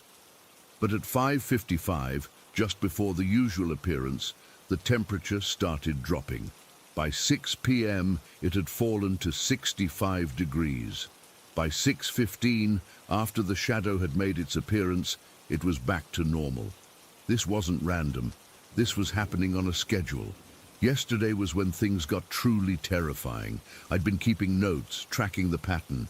The shadow always appeared between 6 and 6:15, always moved toward Melanie's desk, always coincided with a temperature drop. I decided to do something different. Instead of staying at my desk, I went and sat in Melanie's chair at 5:55. I figured if the shadow was coming to her desk, I'd face it head on, see what happened. As 6 approached, I felt the temperature dropping. My breath was forming small clouds in front of my face, which was impossible. It wasn't nearly cold enough for that. But there it was, 6 o'clock exactly. I heard something behind me, a sound like fabric rustling. I turned around slowly, and that's when I saw it. The shadow was standing there, right next to my empty desk. But from this angle, I could see it wasn't just a silhouette or a trick of the light. It had depth to it, like a hole in reality, shaped like a person. We stared at each other, me and this impossible thing, for what felt like forever, but was probably only seconds. Then it moved, not toward me, but toward my desk. It reached out, I swear I'm not making this up, and touched my keyboard. The computer screen, which had gone to screensaver, suddenly woke up. I watched in horror as my email program opened by itself and a new message started to form. I couldn't move. I couldn't breathe. I just sat there watching as words appeared on the screen. Wrong desk. Just those 2 words. Then my screen went black. Not off, just black, like it had been covered with ink. The shadow was gone. The temperature returned to normal so quickly my ears popped. I grabbed my things and ran out of there. I didn't even log out properly or clock out. I just ran. I called in sick today. I told them I had food poisoning. I don't know what to do. I don't know what I saw. All I know is that at 6 p.m. today, something will appear in that office again, and it knows I was in the wrong desk. I still have the photo of those words on my screen. When I look at it now, in the daylight, in the safety of my apartment, it looks different. The words are still there, but they're not typed. They look handwritten in this jagged, urgent script. And there's something else in the background of the image, something I didn't notice when I took it. A reflection in the black screen. What looks like a woman's face, her features blurry except for her eyes. Wide, desperate eyes. I've been at this company for 2 years. Melanie started 3 months ago. The person who had her desk before her was a woman named Sarah. She quit suddenly. No 2 weeks notice, no goodbye email, no farewell lunch. She just didn't come in one day. I checked our company directory this morning. Sarah's last day was exactly 2 months ago, the day before I first saw the shadow. Story 10. I never believed in ghosts before that winter in Montana. I'm still not sure what to call what happened to me, but I know what I saw that night was real. It's been over 20 years, and I can still see their faces when I close my eyes. This was back in 1997, when I took a seasonal job at White Ridge Ski Resort in western Montana. I was 23, just out of college with an art degree and 0 job prospects. My college roommate Jen had worked there the previous winter and convinced me it would be fun, decent money, free skiing, and parties every night. It seemed like the perfect escape before facing the real world. The employee housing was this ancient 3-story building about half a mile from the main lodge. It used to be a hotel back in the 60s before the resort converted it to dorm-style housing for seasonal workers. The place was a dump, narrow hallways with worn carpet, shared bathrooms at the end of each floor, and paper-thin walls. My room was tiny, maybe 10 by 12 feet, with just enough space for a twin bed, a dresser missing one drawer, and a rickety desk pushed against the window. The wallpaper was peeling in the corners, and the ceiling had these weird water stains that looked like continents. I'd been there about 6 weeks, working in the rental shop fitting tourists for skis and boots. The days were long, but I didn't mind. I got to ski for free on my days off, and there was always someone hosting a party in one of the rooms at night. The night it happened was a Tuesday in mid-January. It had been snowing heavily all day, and the resort was practically empty, just a handful of die-hard skiers braving the blizzard. By closing time, the snow was coming down so hard that management decided to close the resort for the following day. Everyone was excited about the unexpected day off, and a bunch of people decided to head into town to hit the bars. I was exhausted from a 10-hour shift, so I skipped the party and went to bed early, around 9. I remember being grateful for the quiet. Most of the staff had gone to town, so for once I didn't have to deal with drunken laughter and music thumping through the walls. I fell asleep quickly, buried under 3 blankets, because the heating in that old building was a joke. The wind was howling outside, rattling the single-pane windows, but I was used to that by then. I woke up suddenly. The room was pitch black except for the faint blue glow from the snow outside reflecting through my window. I didn't know what time it was. My digital clock was on the fritz again, but I knew immediately something was wrong. You know that feeling when you're being watched, that prickling sensation on the back of your neck? That's what woke me. At first I thought one of my drunk co-workers had accidentally stumbled into my room. "Hello?" I called out, my voice sounding small in the darkness. No answer. I reached for the lamp on my bedside table, but before I could turn it on, I saw them. 2 men were standing at the foot of my bed, just standing there, watching me. Here's the thing that still gives me goosebumps when I think about it. They weren't just shadowy figures or vague outlines. They were detailed, solid-looking men, but entirely grayscale, like they were straight out of an old photograph, not transparent at all. They looked completely real, except they were devoid of all color. The taller one was older, maybe in his 50s, with a weathered face and a full beard streaked with gray. The shorter one was younger, probably in his 30s, with a mustache but no beard. Both wore what looked like workman's clothes, heavy canvas pants, button shirts with the sleeves rolled up, and suspenders. They had these distinctive caps on their heads, the kind I'd seen in old photos of railway workers from the 19th century. Their clothes were dirty and worn, like they'd been working hard. The older man had a small tear in the shoulder of his shirt. The younger one had a bandana tied around his neck. These details were so clear, so specific. That's why I knew I wasn't just seeing things. I sat up slowly, my heart pounding so hard I could feel it in my throat, but strangely I wasn't terrified. Unsettled, yes.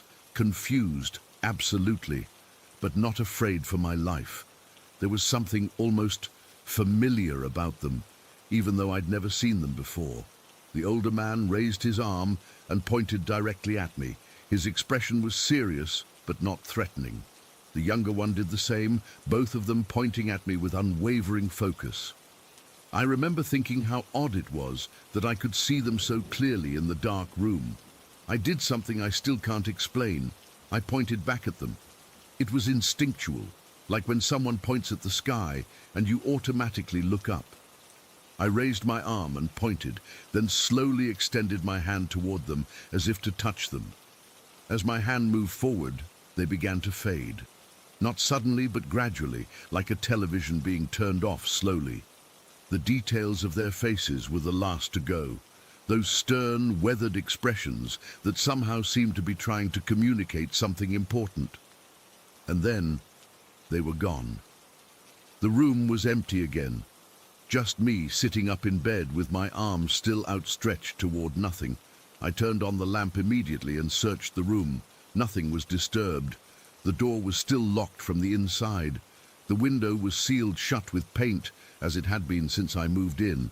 There was no way anyone could have entered or left. I checked the time on my watch. It was 3:17 in the morning. The rest of the building was silent. Everyone was either still in town or passed out drunk. I didn't go back to sleep that night. I sat up reading until sunrise, trying to convince myself I'd had a particularly vivid dream. But I knew it wasn't a dream. I've had sleep paralysis before. Those terrifying episodes where you wake up unable to move, sometimes seeing shadow figures. This was nothing like that. I could move freely, and these weren't shadowy blobs. They were detailed, specific men with distinct features and clothing. The next morning, I was a zombie. We were still snowed in, so most people were sleeping late, but I couldn't stay in my room any longer. I bundled up and trudged through the snow to the main lodge, where I knew the coffee shop would be open for the few guests staying at the resort. As I sat there nursing my coffee, I couldn't stop thinking about those men. Who were they? Why did they appear to me? What were they trying to tell me by pointing? On a whim, I wandered into the resort's small gift shop, which had a section of books about local history. I found one called Mining and Railway History of Western Montana and started flipping through it. My hands started shaking when I reached a chapter about the construction of the Northern Pacific Railway through Montana in the 1880s. There was a photograph of a work crew standing beside the tracks, and though the quality was poor, I recognized the style of clothing. The canvas pants, the suspenders, the distinctive caps. The caption mentioned that several workers had died in a landslide while cutting through the mountains not far from where the resort now stood. The railway was eventually rerouted, and the unfinished section was abandoned. According to the book, the land where White Ridge Resort was built had once been part of the original railway route. I bought the book and spent the rest of the day in the lodge, reading everything I could about the railway's history. There were no specific names or photos of the workers who died, but the timing fit. The landslide happened in 1884, and the workers' camps were located in the valley where the resort now stood. That night, I was terrified to go back to my room, but I couldn't exactly explain to my manager that I needed different accommodation because of ghost workers. I left all the lights on and barely slept, but the men didn't reappear. The next day, I worked up the courage to ask Marv, the elderly maintenance man who'd been at the resort since it opened in the 70s, if he knew anything about the history of the land. "Oh, yeah," he said, leaning on his mop. "This whole area was supposed to be part of the railway back in the day. They cut halfway through that ridge over there before the slide happened." He pointed toward the mountain, visible from the lodge windows. "Killed a bunch of workers. They're probably still buried under the mountain for all we know." A chill ran down my spine. Has anyone ever reported seeing, I don't know, strange things around here, like people who don't belong? Marv gave me a long look. "You see something, didn't you?" I hesitated, then nodded. He sighed. "You're not the first. Every couple of years, someone reports seeing men in old-time clothes, usually in the staff housing, usually in the middle of the night." He shrugged. "I've never seen them myself, but my daughter did when she worked here in 1989. Said two men in work clothes stood at the foot of her bed, pointing at her." My blood ran cold. Did she know who they were or what they wanted? "Nope, and neither does anyone else who's seen them." He went back to mopping. "Some say they're trying to warn people about something. Others think they're just lost souls, repeating their last moments over and over." I finished the season at White Ridge, though I never slept well again in that room. The workmen never returned to me, but sometimes I'd wake up with that same feeling of being watched, only to find the room empty. I've tried to research those men over the years, hoping to identify them or understand why they appeared to me specifically. I've even reached out to others who've worked at the resort to see if anyone else had similar experiences. A few had stories of strange noises or objects moving, but only a handful described seeing the same workman I saw. To this day, I don't know what to make of what happened. I wasn't on any medication, I hadn't been drinking, I wasn't particularly stressed or sleep deprived. There's simply no explanation I can find other than the fact that something supernatural occurred. I've had sleep paralysis and hypnagogic hallucinations at other points in my life, and this was completely different. Those experiences are hazy, dreamlike, and often accompanied by a sense of dread or pressure on the chest. What I saw in Montana was crystal clear, detailed, and oddly calming, despite how bizarre it was. Sometimes I wonder if I was just at the right place at the right time, or wrong place, wrong time, to glimpse something from the past. Maybe the heavy snowfall that night, the old building, the land's history, all created the perfect conditions for whatever barrier exists between our world and theirs to momentarily thin. All I know for certain is that two men from another time stood in my room that night, trying to communicate something I still don't understand. And sometimes, when it snows heavily and the wind howls against my windows, I find myself looking toward the foot of my bed, half expecting to see them standing there again, pointing, waiting for me to finally understand what they've been trying to tell me all these years. Story 11. I still wake up sometimes at exactly 2:55 in the morning. I'll lie there, sweat-soaked and listening, waiting for that sound to return. It's been over 30 years, but some things just stay with you. This happened in the winter of '91. I was a junior at Boston College, and a group of us decided to head up to the White Mountains in New Hampshire for a weekend ski trip during winter break. There were 5 of us: me, Michael, Ted, Johnny, Dave, and Chris. We were all roommates in this crappy off-campus apartment we could barely afford. Johnny was the one who suggested the trip. His grandfather had worked with the Civilian Conservation Corps back in the '30s and had eventually bought a chunk of land on one of the mountainsides. There was this old hunting lodge on the property that his family still maintained. "It's rustic as hell," Johnny told us, "but it's free." Being broke college students, free was all we needed to hear. The lodge was exactly what Johnny had promised: rustic. Just a single-story, 4-walled cabin with a metal roof. No running water, no electricity. Just kerosene lamps, a wood stove, and an outhouse about 30 yards from the back door. We'd need to melt snow for water and keep the fire going if we didn't want to freeze. But we were 21, and it sounded like an adventure. Getting there was a nightmare. We took 2 cars, my beat-up Honda Civic and Dave's Jeep Cherokee.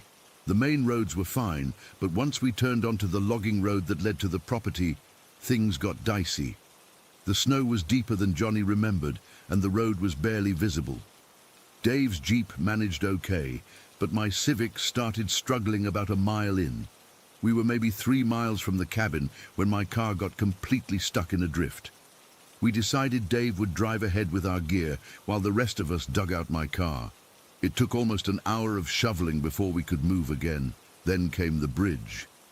There was this narrow wooden bridge over a frozen creek, and as I was driving across, I felt the whole thing shift. The car started sliding sideways toward the edge. I still remember the drop below, maybe 15 feet to the rocky creek bed. We all started shouting, and I froze, afraid to hit the gas or the brake. That's when this pickup truck appeared behind us, an old Ford covered in rust. 2 men got out and approached without saying a word. They were both tall and thin, wearing identical dark green canvas jackets. I remember thinking how strange it was that neither of them had any expression on their faces. Not concern, not curiosity, nothing. Without speaking, they started rocking my car back onto the center of the bridge. Once we were stable, one of them motioned for me to drive forward.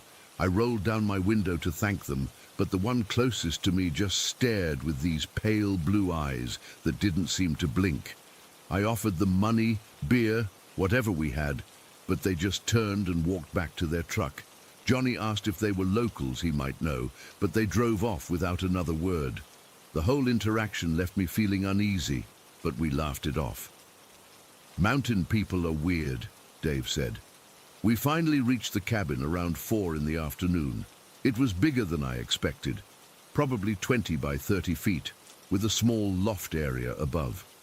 The main floor had the wood stove, a kitchen table with mismatched chairs, and a couple of beat-up couches. The walls were lined with Johnny's grandfather's hunting trophies, deer heads, a bobcat, and what looked like old trapping equipment. We unloaded our stuff, and Johnny showed us how to work the kerosene lamps and get the wood stove going. By 6, we had a decent fire, and the place was warming up. We spent the evening drinking beers, playing cards, and talking shit like college guys do. Around 11, we were all pretty wiped from the drive and the drama with the cars. Dave and Chris took the loft, Johnny claimed one couch, and Ted and I laid out our sleeping bags on the floor near the wood stove to stay warm. I fell asleep almost immediately, but woke up suddenly, completely alert. I checked my watch. It was exactly 2:55 in the morning.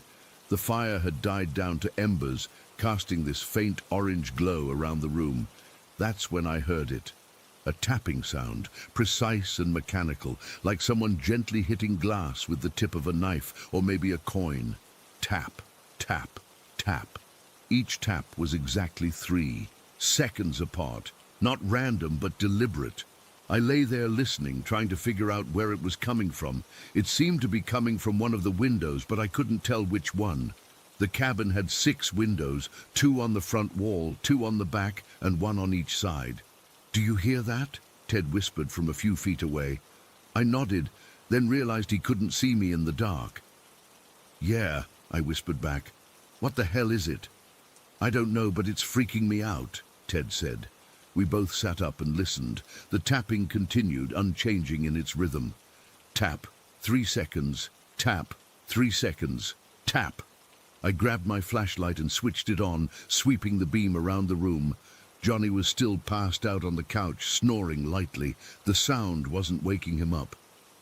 "Should we wake the others?" Ted asked. "Let's figure out what it is first," I said, trying to sound braver than I felt. We both stood up and started moving around the cabin, trying to pinpoint the source of the tapping. It seemed to shift as we moved, always sounding like it was coming from just beyond the nearest window. We checked each window, but couldn't see anything outside in the darkness. The tapping continued, uninterrupted. Tap, tap, tap.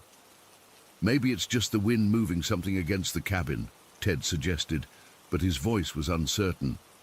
We both knew it wasn't the wind. There was no randomness to it. It was too precise, too intentional. I remembered I had packed my dad's K-bar knife, a military combat knife he'd given me when I started college, just in case. I dug it out of my backpack and gripped it tightly. "I'm going outside to check," I announced. Ted looked at me like I was insane. "Dude, it's the middle of the night, it's freezing, and we're in the middle of nowhere." "Exactly why I want to know what's making that sound," I replied. I pulled on my boots, coat, and gloves. Ted reluctantly did the same. I grabbed the flashlight, and Ted took one of the kerosene lamps. Before we opened the door, I glanced at my watch again, 3:12 a.m. The tapping had been going for almost 20 minutes without changing its rhythm. The moment we opened the door, the tapping stopped. We stood in the doorway, listening. Nothing but silence and the soft sound of our breathing forming clouds in the cold air. "Of course it stops now," Ted muttered. The night was clear and moonlit, the snow reflecting enough light that we could see pretty well. The temperature had dropped significantly, probably close to 0 degrees. Our breath hung in the air like smoke. "Let's walk around the cabin," I suggested. "Look for footprints or something." Ted nodded, and we stepped outside, closing the door behind us to keep the heat in for the others. The snow around the cabin was about knee-deep, but there was a somewhat packed-down path from our earlier activities. We started at the front of the cabin and began working our way around the perimeter, scanning with the flashlight for any sign of disturbance in the snow. The front and the left side showed nothing but pristine snow, no footprints besides our own from earlier. As we approached the back of the cabin, a feeling started to come over me. It's hard to explain, but it was like a pressure building in my chest, a sense of wrongness that got stronger with each step. By the time we reached the back corner, I was having trouble breathing. "Do you feel that?" I whispered to Ted. He nodded, his face pale in the lamplight.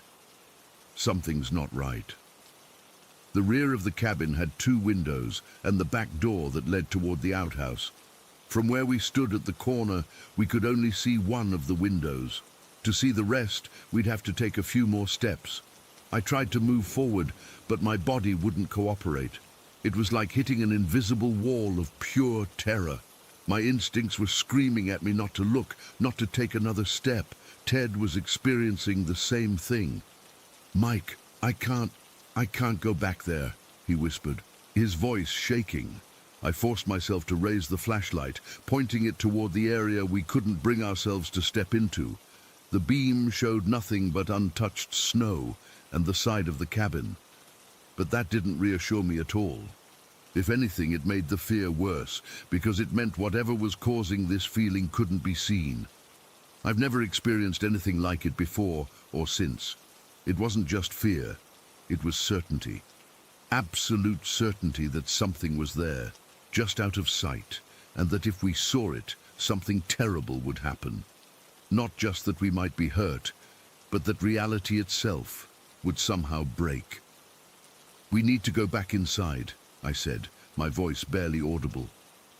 Ted didn't argue. We backed away slowly, never turning our backs to that corner of the cabin, then hurried around to the front door. Once inside, we locked the door and pushed a chair under the handle for good measure. The others were still asleep, completely undisturbed. Ted and I sat on the floor by the wood stove, staring at each other, neither of us willing to speak about what we'd just experienced. "Should we wake them up?" Ted finally asked. I thought about it, then shook my head. "And tell them what? That we're scared of nothing? That we couldn't even look at the back of the cabin because we were too freaked out?" So we sat there, keeping watch, jumping at every creak of the cabin, settling in the cold. Neither of us could go back to sleep. At exactly 5:37, I remember checking my watch, the tapping started again. Same rhythm, same sound. Tap. 3 seconds. Tap. 3 seconds. But this time, I could tell exactly where it was coming from. The back wall of the cabin, the part we couldn't bring ourselves to look at. Ted heard it too. We sat frozen, listening as the tapping continued for exactly 7 minutes, then stopped as suddenly as it had started. Dawn broke around 7, and as light filled the cabin, the oppressive feeling from the night began to fade. When the others woke up, we didn't tell them what had happened. How could we explain it? We had nothing concrete to point to, just a tapping sound and an inexplicable feeling of terror. We spent the day skiing as planned, but Ted and I were exhausted and on edge. When Johnny suggested staying a second night, we both immediately said we needed to get back for a Monday morning class. A complete lie, but anything to not spend another night there. No one argued much, and we packed up to leave by 3 that afternoon. As we were loading the cars, I finally worked up the courage to walk around to the back of the cabin in broad daylight. There was nothing there, no signs of anyone or anything that could have made the tapping. No footprints in the snow besides our own from when we arrived. But the feeling was still there, muted in the daylight but unmistakable, a sense of being watched by something just out of sight. We never talked about it after that day. Ted and I would occasionally make eye contact when someone mentioned the trip, but that was it. Johnny's family sold the property a few years later after his grandfather passed away, and as far as I know, no one in our group ever went back. I still don't know what was out there that night. I don't know what was tapping on the cabin, or why Ted and I physically couldn't force ourselves to look at what might have been causing it. But I know what I felt, and sometimes in the middle of the night when I wake up at exactly 2:55, I can't help but wonder if it's still there, tapping, waiting for someone else to hear it. Story 12. I still can't believe everything that happened yesterday. I'm literally sitting here with all the lights on at 3 in the morning because I'm too terrified to close my eyes. I need to get this all out somewhere because I feel like I'm losing my mind, and my boyfriend thinks I'm overreacting. My name's Sophia. About a year ago, my boyfriend Jake and I moved into this amazing old Victorian house in New Jersey. It was built in 1901, right around when Edison first implemented electricity in the area. The realtor pitched this as a selling point. One of the first homes with original electric wiring still partially intact, though thankfully updated since. We got it for a steal because it needed some work, but the bones were good and the history was incredible. At first, I was completely in love with the place. 3 stories, original hardwood floors, a reading room with built-in bookshelves, those gorgeous tall windows. It felt like we'd hit the jackpot. But looking back, there were signs from the very beginning. The day we moved in, I found this old yellow death certificate tucked behind a loose baseboard on the 3rd floor. It was for the original owner, a man named Edward Blackwood. He died in the house in 1927.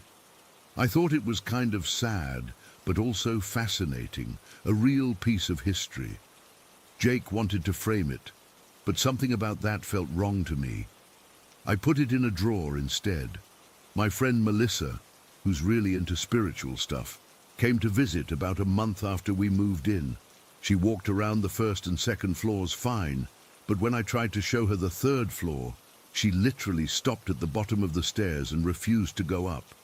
She got this really weird look on her face and said, "Something's not right up there. Something doesn't want visitors." I laughed it off at the time. Melissa's always been dramatic about this kind of stuff. Fast forward to this May. I was getting ready for bed and saw my cat, Oliver, at the end of the hallway. I called to him, but he didn't respond, which was weird because he usually comes running when called. I walked toward him and he just disappeared around the corner. I followed, confused, and found nothing. When I went back to the bedroom, Oliver was curled up on the bed, fast asleep. He had been there the whole time. I told myself it was just the shadows playing tricks on me.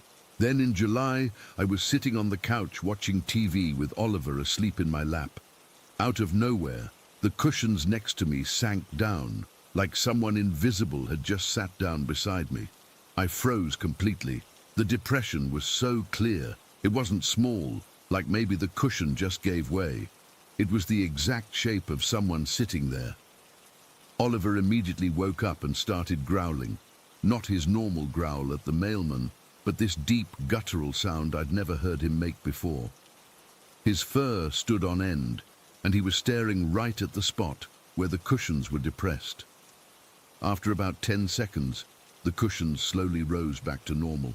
I didn't sleep that night. I told Jake about it, but he said it was probably just air escaping from the cushions or something. He's never been one to believe in the paranormal. But I know what I saw. Last month is when things started getting really bad. I began having these horrible nightmares about a little girl. She always looked the same, wearing this soaking wet black dress with pale grayish-blue skin like she'd been in water too long, and this dripping wet black hair that hung in front of her face. In the dreams, she would stand over our bed, just staring down at me.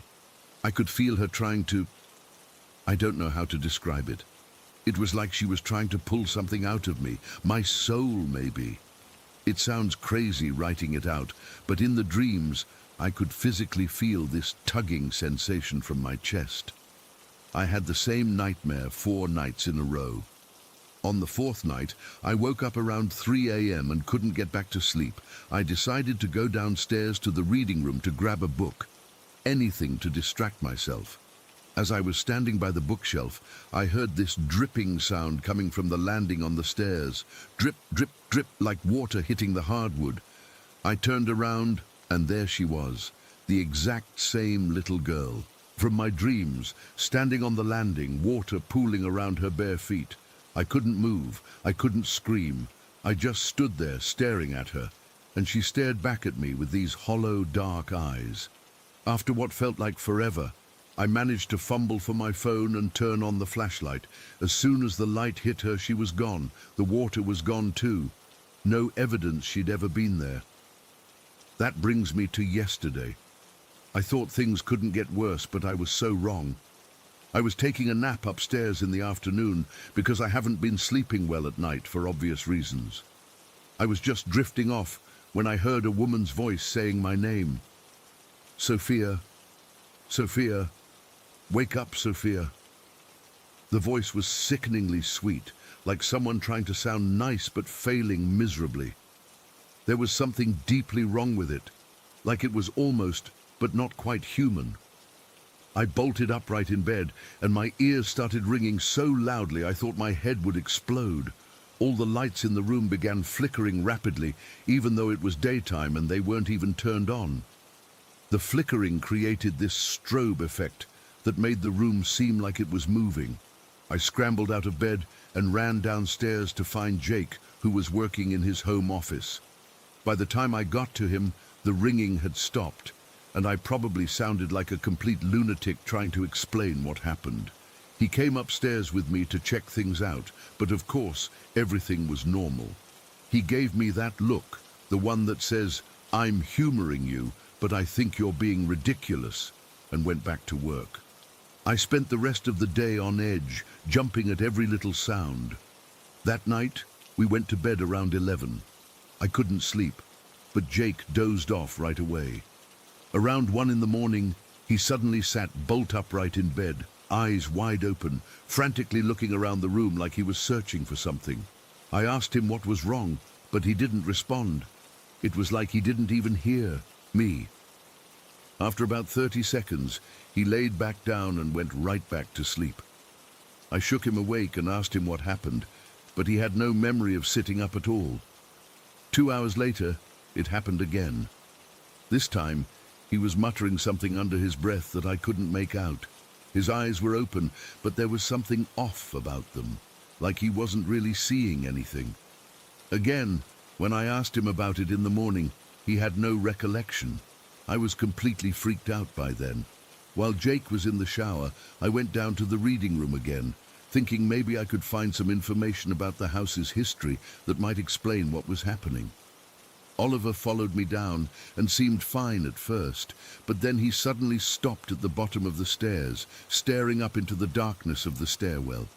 His back arched, and he made that exact same threatening growl I'd heard when the couch cushions moved. I looked up the stairs but couldn't see anything. Oliver wouldn't stop growling, and he refused to come any closer to the stairs. That's when the temperature dropped. I'm not exaggerating. It went from normal to freezing in seconds. I could see my breath. The light started flickering again, and I heard that dripping sound.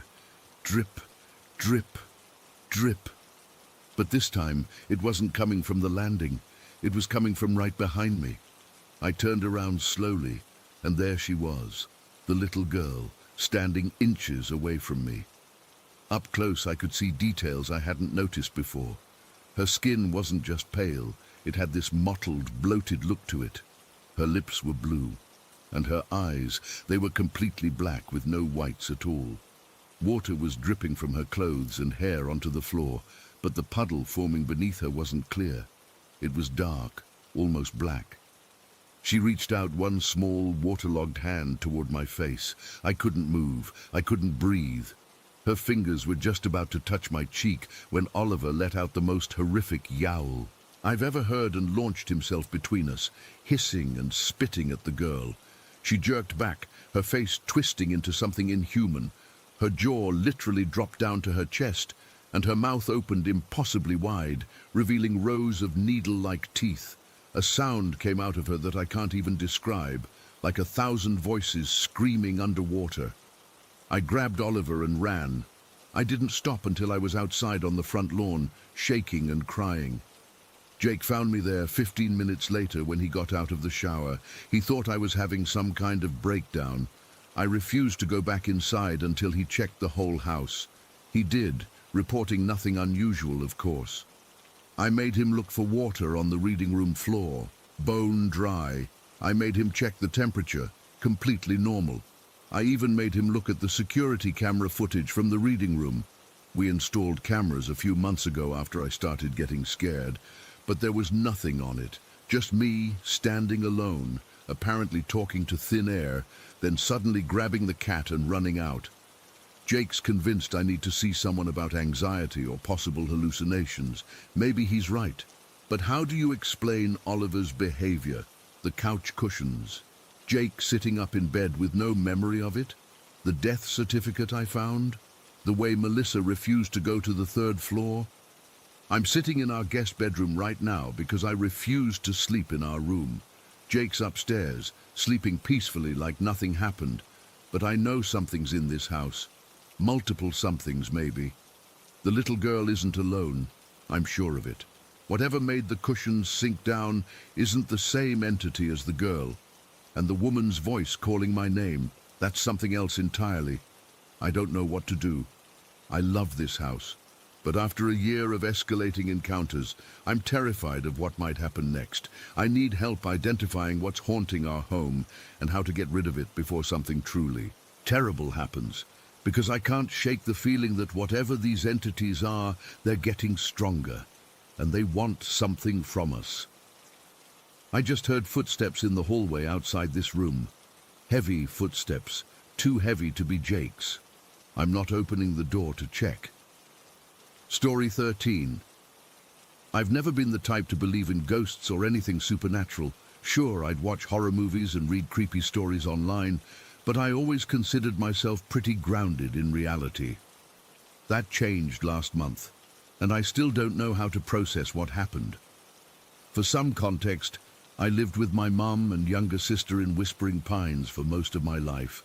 It's one of those small towns where everyone knows everyone, and nothing exciting ever happens. We had this amazing chocolate Labrador named Gucci, who was basically another member of our family for almost 9 years. He was the sweetest, most loyal dog you could imagine. 4 years ago, Gucci passed away from cancer. It hit all of us hard, but especially me, since I was the one who took care of him the most. I still have his collar in my bedside drawer, and sometimes I take it out just to remember him. Anyway, I've been away at college, but I came home for a break about a month ago. That night started like any other. After dinner, I went up to my old bedroom around 11 and got into bed to watch some videos on my phone.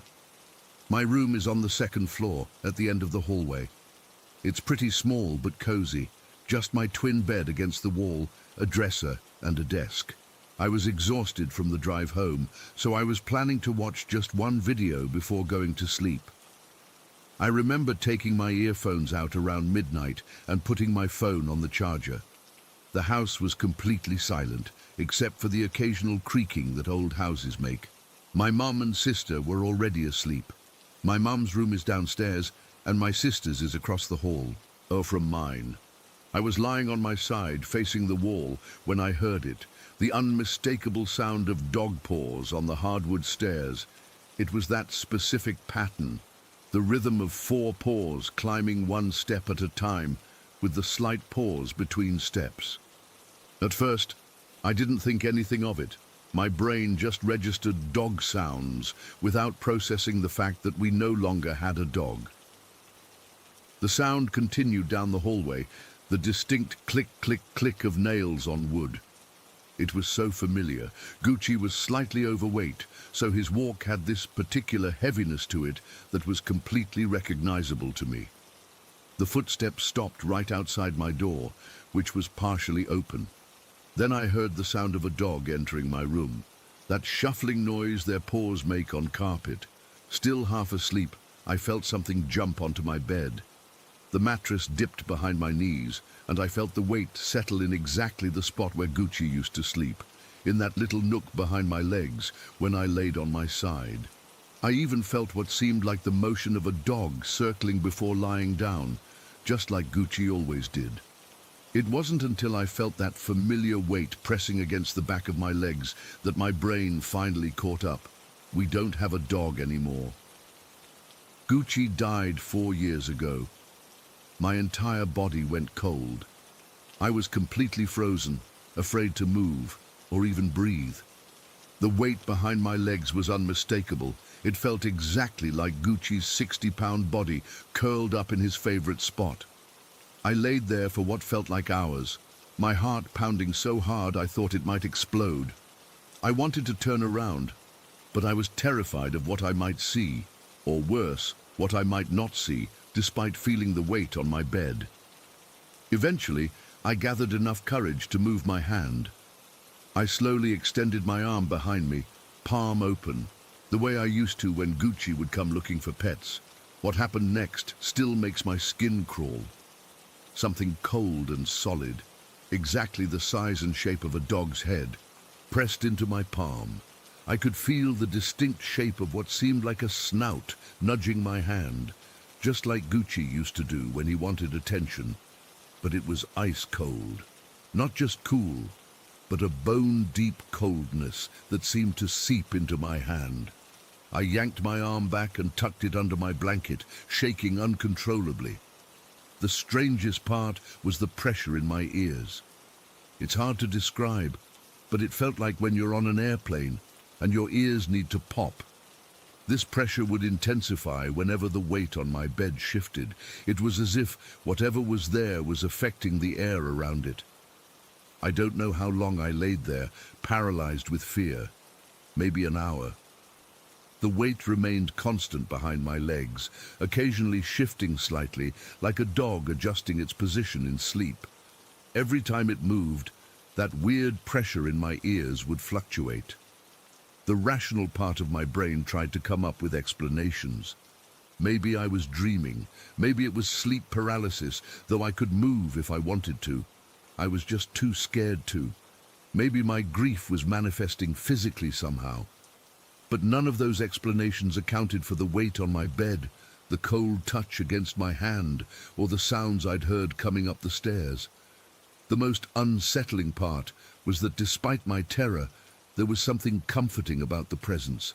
It felt familiar, safe even, the way Gucci used to make me feel. I found myself torn between wanting to scream and wanting to turn around and hug whatever was there. I must have eventually fallen asleep from pure exhaustion. When I woke up the next morning, the weight was gone.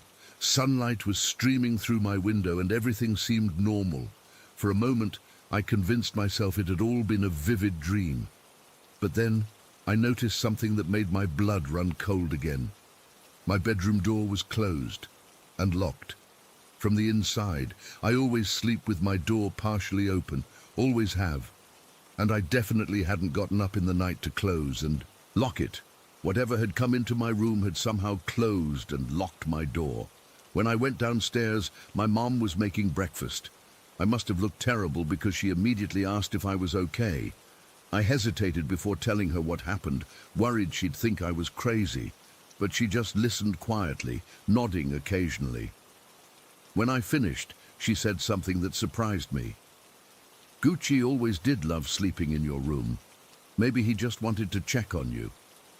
My sister, who'd come in during my story, rolled her eyes. It's obviously sleep paralysis, she said. Your brain was half asleep and created a hallucination based on your memories. Maybe my sister is right. Maybe it was just my brain playing tricks on me, but that doesn't explain the locked door. It doesn't explain the pressure in my ears or the cold touch against my hand. And it doesn't explain what happened the next night. I was so freaked out that I made sure to close and lock my door before going to bed. I even put a chair under the doorknob for good measure. I had my earphones in again, watching videos to distract myself until around 1 in the morning. When I took my earphones out, the house was silent. No footsteps on the stairs, no clicking of nails on hardwood. I felt relieved, but also strangely disappointed. I turned onto my side, facing the wall again, and tried to fall asleep. Just as I was drifting off, I felt it, that familiar weight jumping onto my bed, settling behind my legs, the same cold pressure, the same weight distribution that was uniquely Gucci's. This time, I didn't reach back. I didn't move at all. I just laid there, tears silently running down my face. I wasn't sure if they were tears of fear or comfort. The presence stayed all night. When I woke up in the morning, it was gone, but the chair I'd wedged under the doorknob was still in place. The door was still locked from the inside. This continued for 3 more nights. Always the same. The sound of paws on the stairs around midnight, the weight on my bed, the pressure in my ears. On the fourth night, I finally worked up the courage to whisper, "Gucci, is that you, boy?" The weight on the bed shifted, and I felt what seemed like a dog's head resting on my hip. Another favorite position of Gucci's when he was alive. The pressure in my ears intensified to the point of pain, then suddenly released. I felt a rush of cold air across my back, like someone had opened a window in winter, and then nothing. The weight disappeared. The pressure in my ears vanished. The room felt empty again. That was the last time it happened. I stayed at home for another week, but whatever had visited me didn't return. When I mentioned this to my mom, she smiled sadly and said, "Maybe he just needed to say goodbye one more time." I've been back at college for a few weeks now. I still don't know what to believe. My sister insists it was sleep paralysis or some kind of waking dream. My mom believes it was really Gucci's spirit. I'm caught somewhere in the middle. All I know is what I felt. The weight, the cold, the pressure, the familiarity of it all. The comfort mixed with fear. Sometimes I still reach my hand back before falling asleep, half hoping to feel that cold snout press against my palm again. So far, nothing has happened, but I keep my door unlocked now, just in case an old friend wants to visit. I don't know if I'll ever understand what happened during those nights at home, but part of me hopes that, whatever it was, it found peace. And if it really was Gucci, I hope he knows how much I still miss him. Story 14. I still get chills thinking about what happened that night. I've been going back and forth about posting this for weeks now, but I need to tell someone who might understand or have experienced something similar. It was Wednesday, August 12th, 2020. The date is burned into my memory because I've replayed the event so many times, trying to make sense of what I saw. I live in one of the western suburbs of Chicago, in a nice neighborhood with decent-sized yards. Nothing out of the ordinary ever happens here, just typical suburban life with neighbors who mostly keep to themselves. That night, I was up late watching Netflix while my boyfriend Mike was in the shower. Around 11:30, I decided to let our dog Rex out for his final bathroom break before bed. Rex is a 3-year-old pit bull mix, super protective and alert. He barks at everything from delivery people to squirrels. He's basically our security system. I opened the back door and flipped on the patio light, which illuminates most of our yard. Rex trotted out to do his business while I stood at the door, scrolling through my phone, half paying attention. The August night was humid but pleasant, with that typical summer cricket chirping soundtrack. When I looked up from my phone, I froze. About 20 feet away, near our garden shed, was what I initially thought was a person, just standing there. My first reaction was panic. Why would someone be in our yard at this hour? Before I could even call for Mike or grab Rex, the figure jerked, like it was startled to see me too. That's when things got weird. This, whatever it was, moved in a way I can't properly describe. It turned and ran toward our back fence, which is about 6 feet tall, and then, I swear I'm not making this up, it jumped over with just one limb touching the top. Not climbed, jumped, like it barely needed to use the fence as support at all. The whole thing happened in maybe 3 seconds. I stood there stunned, trying to process what I'd just seen. Here's the really strange part. Rex, our super alert watchdog who goes ballistic if a leaf blows across the yard wrong, didn't react at all. He just continued sniffing around the grass like nothing had happened. "Mike!" I shouted, still frozen in the doorway. "Mike! There was someone in the yard!" He came running out in his towel, dripping wet. "What? Where? What happened?" I pointed to the fence. Someone was by the shed, and they just jumped over the fence, like impossibly jumped over it. Mike grabbed a flashlight from the kitchen drawer and went out to check, telling me to stay inside and lock the door. I called Rex in, who came trotting back, completely unbothered. Through the window, I watched Mike shine the light around the yard, checking the shed and examining the fence. When he came back in, he was confused. There's no one out there, no footprints in the garden, nothing. Check the neighbors' yards, I insisted. They had to go somewhere. Babe, all the yards back there are fenced in too. If someone jumped our fence, they'd be trapped in the Wilsons' yard, and their gate is always locked. That's when I started really thinking about what I'd seen, and a cold feeling settled in my stomach, because it wasn't just the impossible jump that was bothering me. As Mike stood there in the kitchen light, something else hit me. It was taller than you, I said quietly. What? The person. It was definitely taller than you. Mike is 5'9", not short but not exceptionally tall either. Okay, so a tall guy, he said, but I was shaking my head.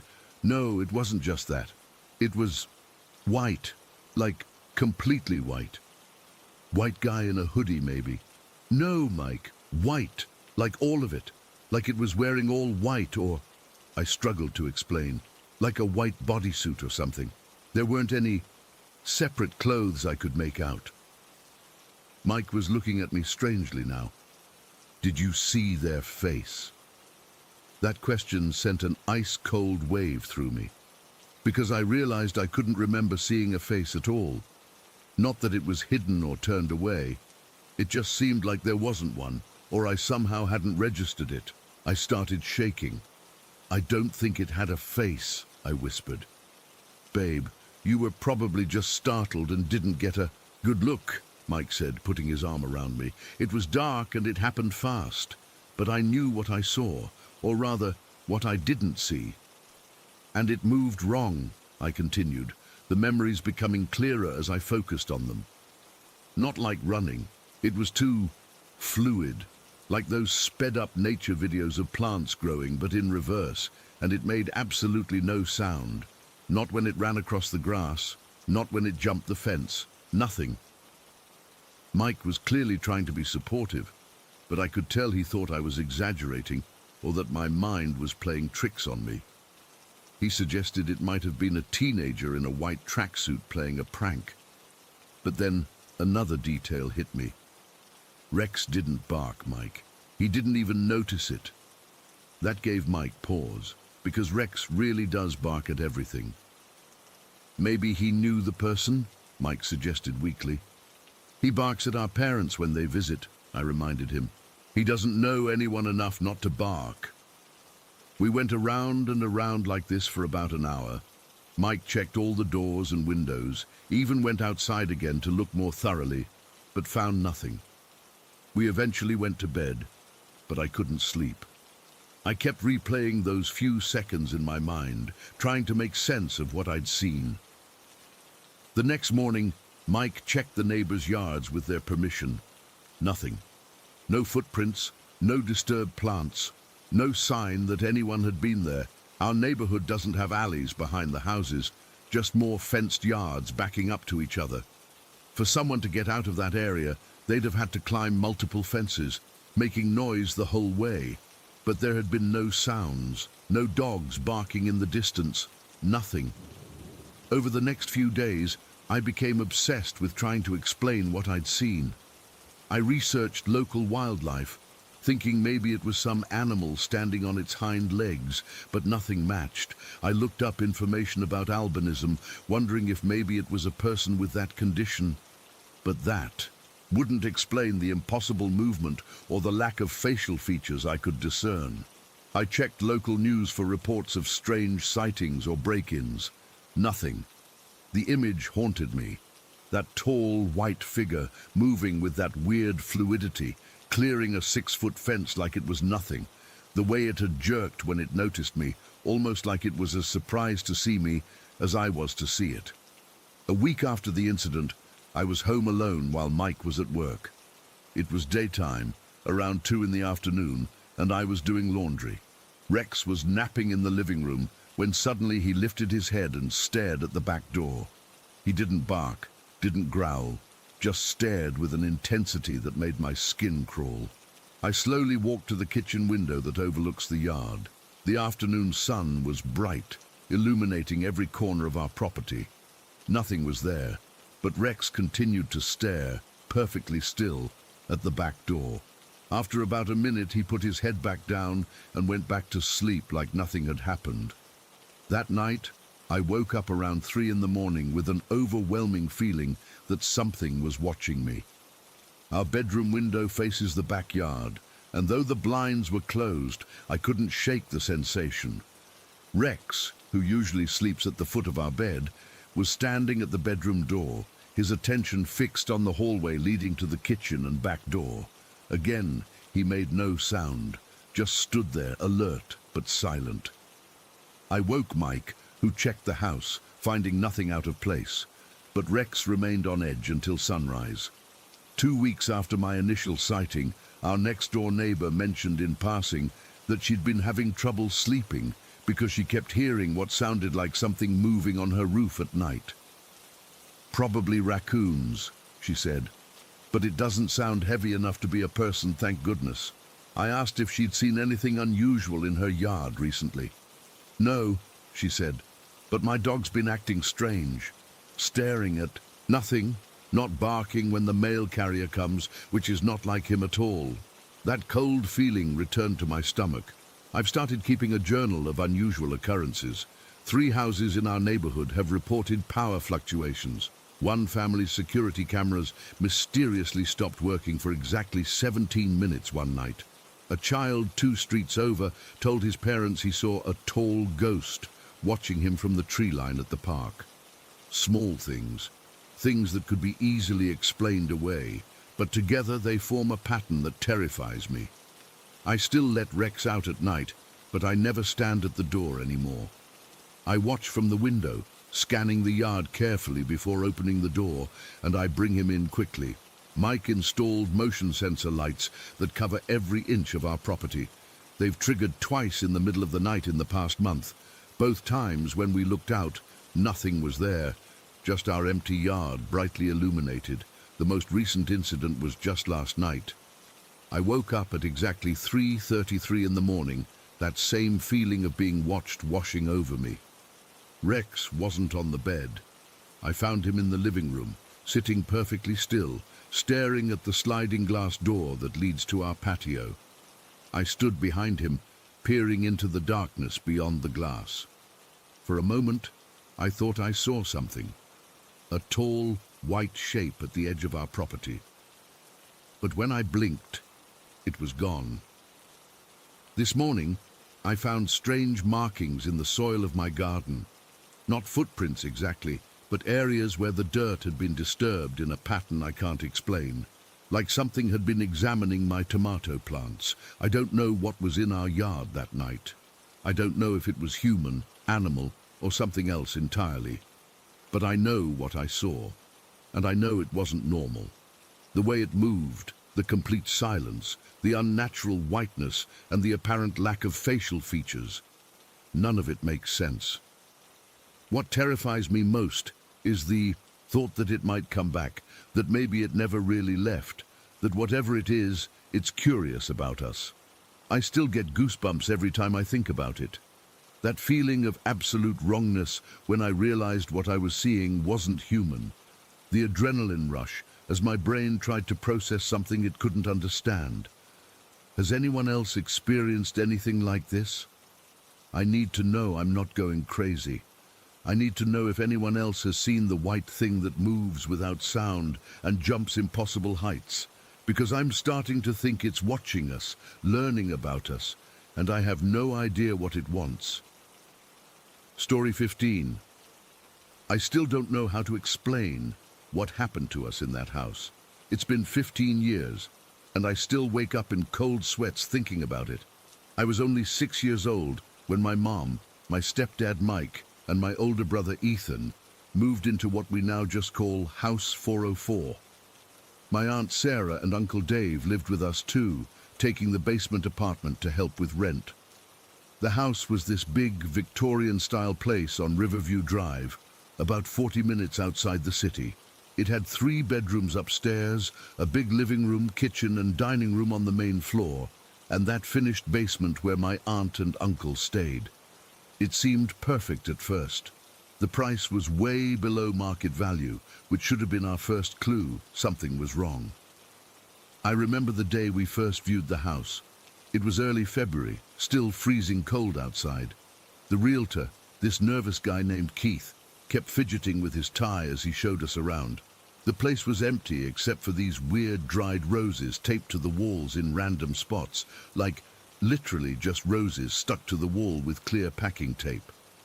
There were maybe 8 or 9 of them scattered throughout the house. When my stepdad asked about them, Keith got really twitchy and said, the previous owner had a thing for roses. They're part of the house aesthetics. Best not to remove them. He said it in this weird tone that made it sound serious, but my stepdad just laughed it off. We moved in on March 1st. I remember because it was a Saturday, and I was excited to have the weekend to explore the new house before starting at my new school on Monday. Mike immediately started pulling down those roses, muttering about how ridiculous it was that the realtor expected us to keep them up.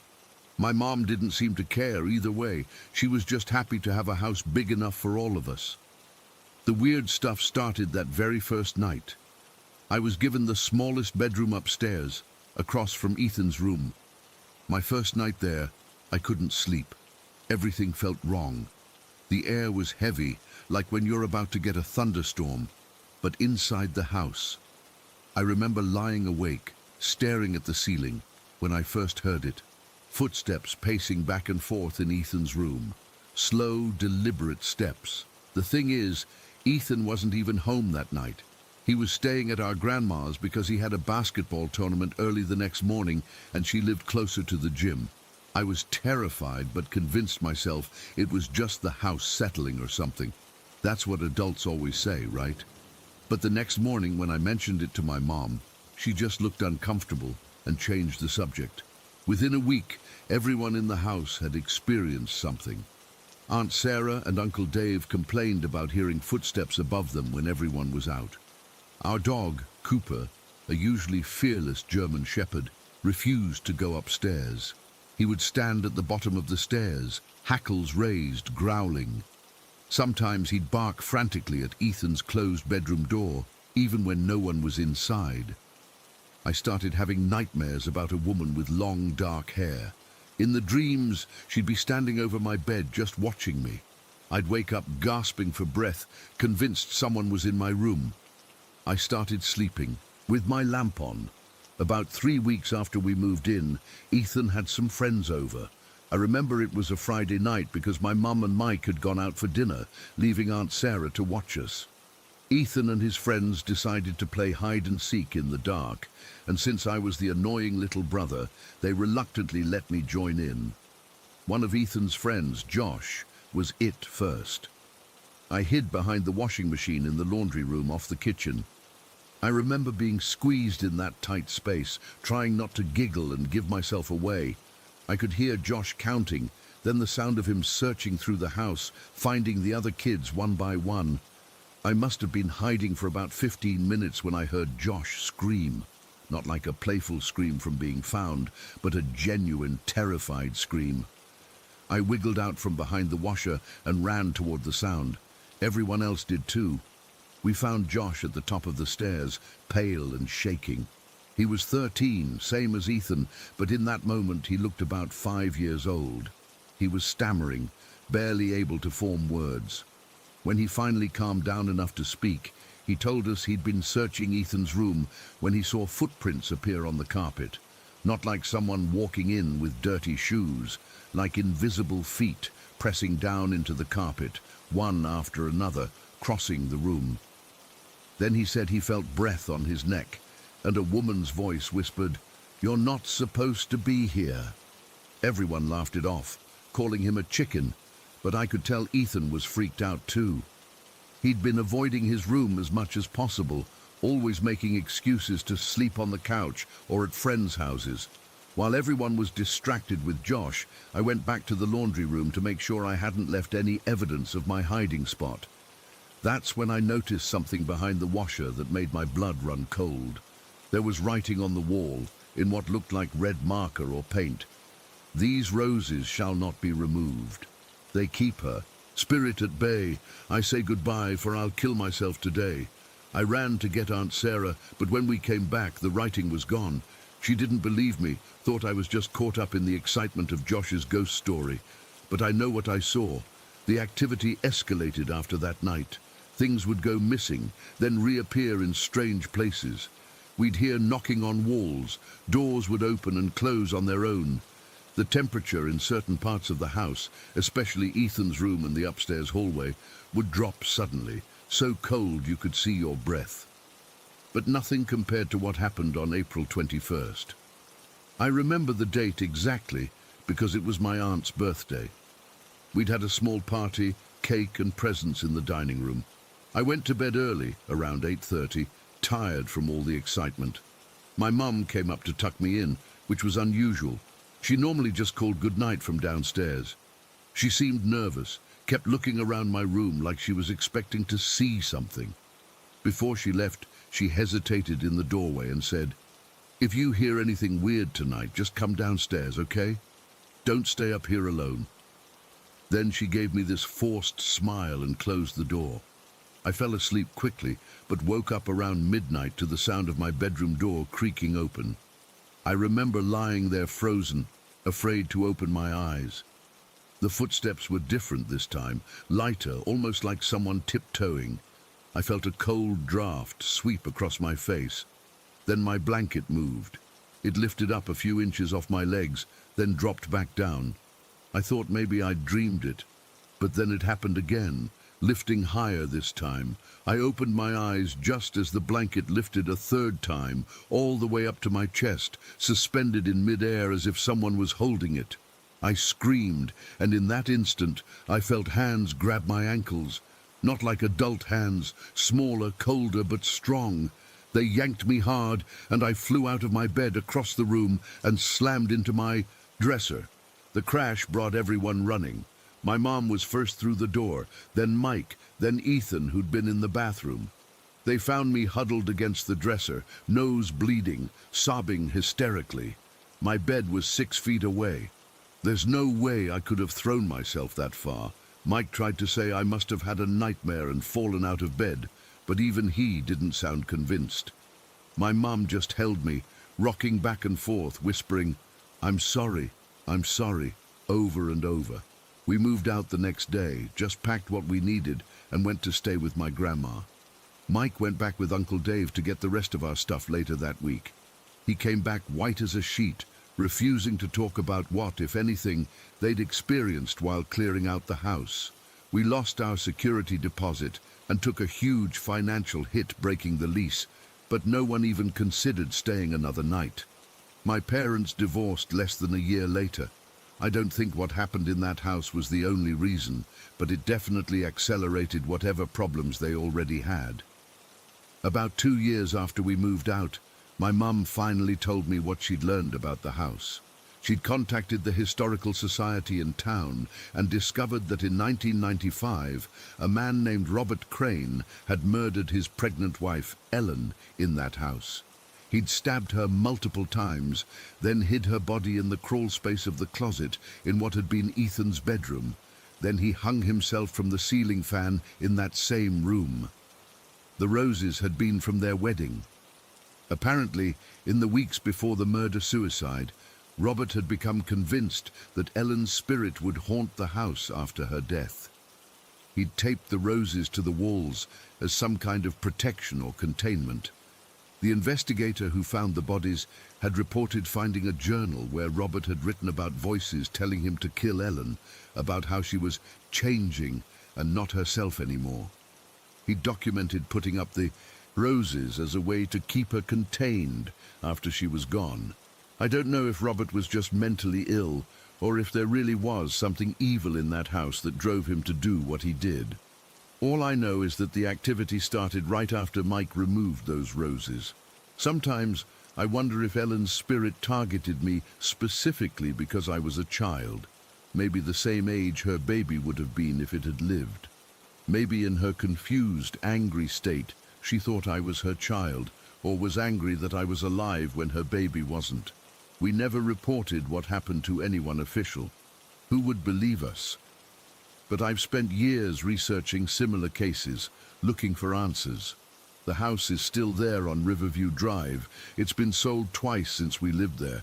I've thought about trying to contact the current owners to warn them, but what would I even say? All I know is that I'll never set foot in that house again. And sometimes, even now, I still feel cold hands grabbing at my ankles in the middle of the night.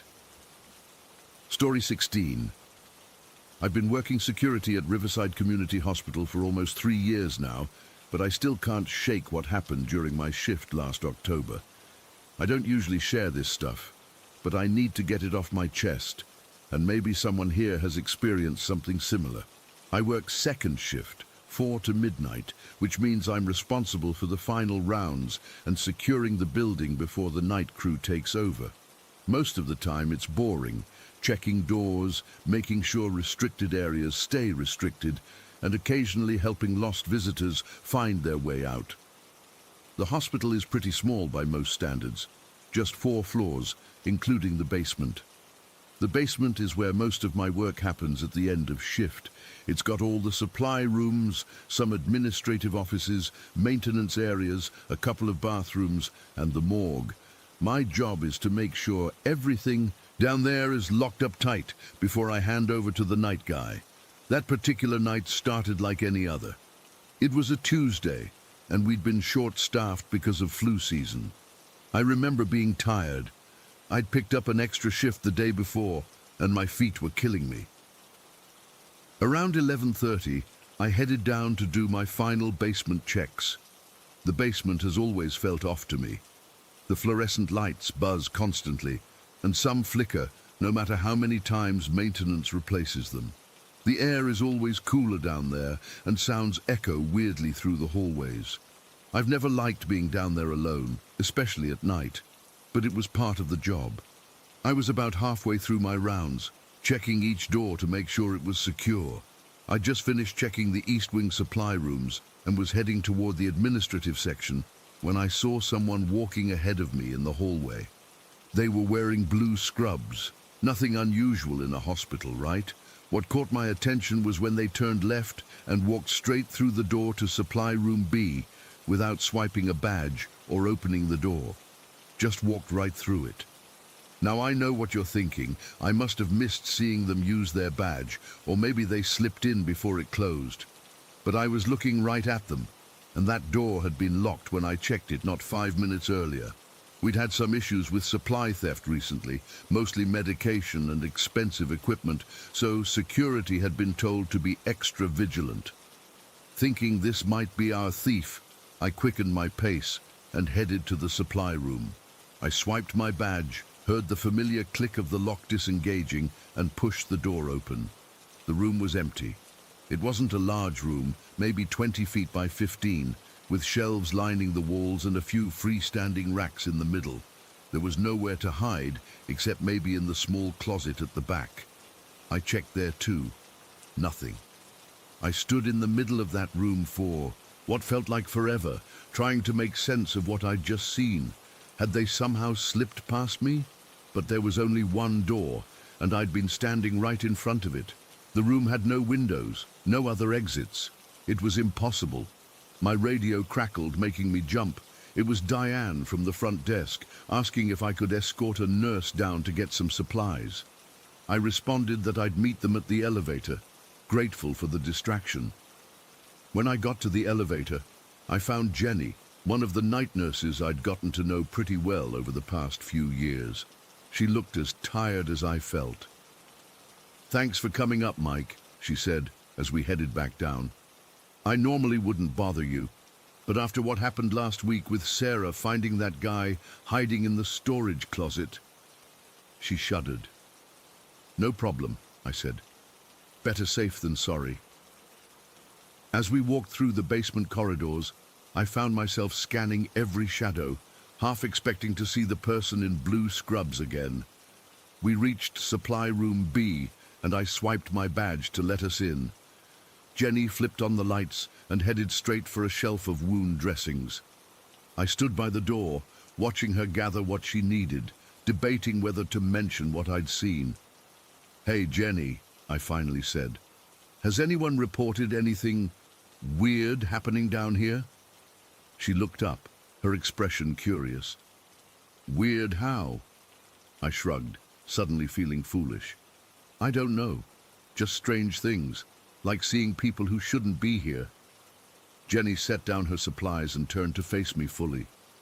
You saw something, didn't you? The intensity of her question caught me off guard. Maybe. I thought I saw someone in blue scrubs walk into this room about 20 minutes ago, but when I came in to check, there was no one here. Jenny frowned. Blue scrubs? Are you sure it wasn't a blue patient gown? I mean, I guess it could have been. It was blue, and I only saw them from behind. Why? She glanced around the room, lowering her voice even though we were alone. Because this is where we store the patient gowns. The blue ones are for outpatient procedures. A chill ran down my spine. What are you saying? I'm saying, Jenny said carefully, that a lot of the staff avoid coming down here alone, especially at night. There have been stories, things people have seen or heard. Most of us just don't talk about it. My mouth went dry. Like what? Like footsteps when no one's there, doors opening and closing on their own. And yes, people in patient gowns who vanish when you try to approach them. She paused. Did you know this hospital was built on the site of an old tuberculosis sanatorium? They say some patients never left. I wanted to laugh it off, to tell her she was being ridiculous, but I couldn't get the image out of my head. That figure walking straight through the solid door. I'm not saying I believe in ghosts, I said, even as I realized that might be exactly what I'd seen. Jenny gathered her supplies again. I'm not saying you have to. Just be careful down here, okay? Some of the night staff refuse to come down alone, especially near the morgue. We finished up and headed back upstairs. I completed my rounds on autopilot, my mind racing with what Jenny had told me and what I'd seen. By the time my shift ended, I'd almost convinced myself I'd imagined the whole thing, a trick of the light, fatigue playing with my perception. I handed over to the night guard, Carlos, without mentioning my experience. He'd been working here for over 20 years and had probably heard every ghost story this place had to offer. Or maybe he'd think I was losing it. Either way, I wasn't ready to share. As I was leaving, I remembered the security cameras. We had one in that hallway, facing the supply room doors. If someone had really been there, it would have caught them. If not, well, I wasn't sure I wanted to know what that meant. I debated checking the footage right then, but it was already past midnight, and I was exhausted. Tomorrow, I told myself, I'd check it tomorrow. That night, I barely slept. Every time I closed my eyes, I saw that figure walking through the door as if it wasn't there. By morning, I'd convinced myself I needed to see that footage. I came in early for my shift and headed straight for the security office. Jim, the day shift supervisor, was there, reviewing reports from the night before. Hey, Mike, you're in early, he said, glancing up from his computer. Yeah, I wanted to check something from last night. I tried to sound casual. Can I review some camera footage? Jim raised an eyebrow but nodded. Sure. What time and location? Basement hallway B, around 11:30 to 11:45. He pulled up the footage and left me to it, saying he needed to do a walkthrough of the ER. I sat down, heart pounding, and started the playback. The footage was grainy, black and white, showing the empty hallway. I fast-forwarded until I saw myself enter the frame, doing my rounds. I watched as I checked each door, then moved out of frame. A minute later I returned, walking more quickly this time, and entered supply room B. But there was no one else in the footage, no figure in blue scrubs or a patient gown, nothing walking through that door. I replayed it 3 times, scrutinizing every second. There was nothing there. But I had seen someone. I was sure of it. The alternative was that I was hallucinating, and I wasn't ready to accept that. I closed the footage and sat back, a cold feeling settling in my stomach. Either the cameras hadn't captured what I'd seen, or what I'd seen wasn't something cameras could capture. That night, I approached my basement rounds with a mixture of dread and anticipation. Part of me hoped I'd see the figure again, to prove to myself I wasn't going crazy. Another part prayed I wouldn't. The basement was quiet as I made my rounds, checking each door methodically. When I reached supply room B, I hesitated before swiping my badge. The ducker unlocked with a click, and I pushed it open slowly, half expecting to find someone or something waiting inside. The room was empty, just like before. But this time, I noticed something I hadn't before. How cold it was. Much colder than the hallway outside, cold enough that I could see my breath forming small clouds in the air. The hospital keeps the temperature regulated throughout the building. It shouldn't have been this cold. As I stood there, the lights flickered once, twice, then steadied. I felt a presence behind me, but when I turned, there was nothing there. Just the empty doorway and the dimly lit hallway beyond. I completed my rounds as quickly as I could that night and haven't volunteered for basement duty since. I still work at Riverside, still do my job, but I make sure I'm never alone down there if I can help it. I've never seen the figure in blue again, but sometimes when I'm doing my rounds, I'll catch a glimpse of movement just at the edge of my vision, or feel a sudden cold spot as I walk through a hallway. And I just know, that whatever I saw that night is still there, walking those basement corridors long after the living have gone home. I regret not checking the security footage that night. Maybe if I had, I would have caught something, some proof of what I experienced. But part of me is glad I didn't, because now I know there are things in this world that can't be explained, things that exist beyond what we understand. And that knowledge has changed me forever. Story 17. I never believed in the paranormal until I moved into that apartment complex in San Antonio. Trust me, I wasn't looking for this stuff. I'm a pretty logical guy. I work in IT. I like video games and sports, normal stuff. But what happened to me over those 3 years, I still can't explain it. It started small. So small I almost didn't notice at first. I'd be sitting at my computer, late at night, and I'd feel this presence, like someone was standing right behind me. I'd feel warm breath on my neck, but when I'd turn around, nothing, just an empty room. I tried to brush it off, tell myself it was the AC or something, but deep down, I knew that wasn't it. After a few weeks of this happening, I started calling whatever it was Bill. Sounds stupid, I know, but giving it a name made it seem less terrifying somehow, like, oh, that's just Bill being weird again, instead of, holy shit, there's something supernatural in my apartment. Looking back, I wonder if naming it was a mistake, like I was acknowledging its existence, inviting it to stay. About a month in, I started seeing things. I'd catch glimpses of a tall figure at the end of the hallway, not like movie ghost transparent or anything, just a dark, tall shape. It was always in my peripheral vision, and by the time I'd turn to look directly at it, it would be gone. This happened maybe 2 or 3 times a week at first. The worst was when I'd see it near my dad's room.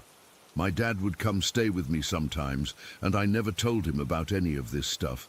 Didn't want him thinking I was losing it, but I'd see this tall shadow lingering outside his door at night, just standing there, not moving. When I'd get up to check, there'd be nothing. I remember one night specifically. It was around 2 in the morning, and I got up to use the bathroom. As I walked down the hallway, I saw it standing in the darkness by my dad's door. I froze. It was taller than any person should be, its head almost touching the ceiling. I couldn't make out any features, just this impossibly tall black silhouette. I blinked, and it was gone. I barely slept that night, kept my light on until morning. The really freaky thing is that this stuff followed me outside my apartment. About a year into these experiences, I had to be hospitalized for kidney stones. Painful as hell, but completely unrelated to all this weird stuff. At least that's what I thought. The first night in the hospital, I was lying in bed, drugged up on pain meds, but still awake. Around 3 in the morning, I saw a tall figure walk past my door. At first I thought it was just a really tall doctor or something, but then I realized the figure was too tall to be human. Its head was above the doorframe. I pressed the nurse call button immediately, and when she came in, I asked if anyone had walked by my room. She said no. All the doctors were at the nurse's station. The second night I saw it again, but this time it was outside my window. My room was on the 3rd floor, so there's no way anyone could have been out there. It was just standing there, this dark shape looking in. I pulled the curtains closed and didn't open them again. The next morning, I overheard another patient talking to a nurse. He was saying he'd seen someone on the roof the night before. A tall, dark figure, just standing there, staring down at the parking lot. The nurse was trying to explain it away, saying it was probably maintenance, but the guy was insistent. "Nobody's that tall," he kept saying. "Nobody's that tall." I felt sick hearing him describe exactly what I'd been seeing. When I got back to my apartment after being discharged, things escalated. I'd be alone in my place and hear distinct knocking on the walls. Not like pipes or the building settling, deliberate knocking like someone trying to get my attention. 3 knocks, pause, 3 knocks. Always in threes. The scratching was worse. It sounded like someone dragging their nails down the inside of the walls. Sometimes it would start in one room and then move to another, like whatever was making the noise was walking through the walls. I'd follow the sound from room to room, pressing my ear against the wall to track it, but it would always stop as soon as I got close. Then there were the water bottles. I always keep water bottles on my desk. I drink a lot of water when I'm gaming or working. I'd leave them there at night, and in the morning they'd be gone, not knocked over or moved, completely gone. I'd find them in weird places days later, inside cabinets I rarely open, under furniture, once even in the freezer. I started marking the bottles with a Sharpie to make sure I wasn't just forgetting where I put them. Nope. They were definitely being moved. The bathroom stuff was what really got to me, though. I'd be home alone, and suddenly the shower would turn on full blast, or the sink. I'd run in there, and the water would be running hot, steam filling the room. No one else had keys to my place. No one else was there. I started taking pictures of the faucets before I left rooms, just to prove to myself I wasn't leaving them on. But the touching, that's what pushed me over the edge. It started with just light brushes against my arm or leg when I was sitting at my desk. Like someone gently running a finger across my skin, I'd jump, look around, and find myself completely alone. I started wearing long sleeves all the time, even in the Texas summer heat, just to create some kind of barrier. One night, about 2 years into all this, I was lying in bed trying to fall asleep. I felt something press against my side, like someone was lying next to me, pressing their body against mine. I could feel the weight, the warmth. I jumped out of bed so fast I nearly gave myself whiplash and turned on every light in the apartment, slept on the couch with all the lights on that night, and the next night, and the night after that. I finally broke down and talked to my friend Maria about it. She's always been into spiritual stuff, crystals, tarot cards, that kind of thing. I was desperate. I expected her to laugh at me, but she went completely serious when I told her what had been happening. "That's not a ghost, Michael," she said. "Ghosts don't usually have the energy to do all that physical stuff, moving objects, touching people, especially not consistently for years."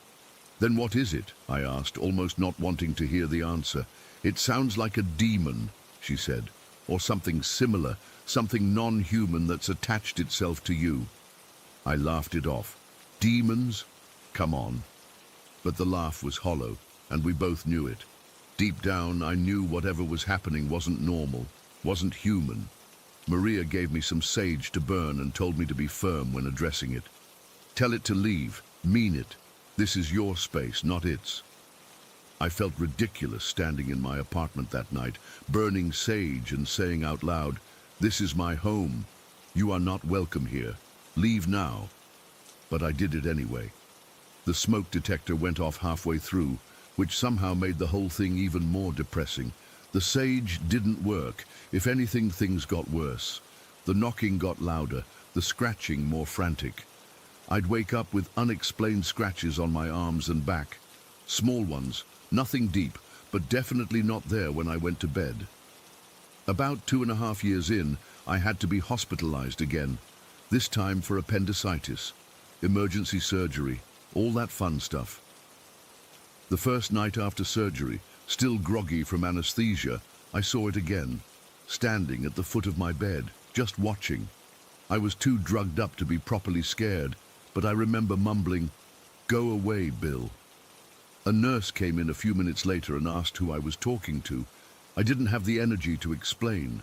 When I got home, I started researching like crazy. Forums, books, anything I could find about people with similar experiences. Most of it seemed like obvious fiction or people with mental health issues, but some accounts, some rang true. People describing the exact same phenomena. The breathing, the tall figures, objects moving, the touching. I tried everything suggested. Religious stuff, even though I'm not religious. Crosses, prayers, holy water ordered online. New Age remedies, crystals, energy cleansing, protective circles. I even found some old folk remedies, salt lines at doors and windows, iron nails above entryways. Nothing worked. The last few months in that apartment were hell. I barely slept, lost weight. My friends started commenting on how terrible I looked.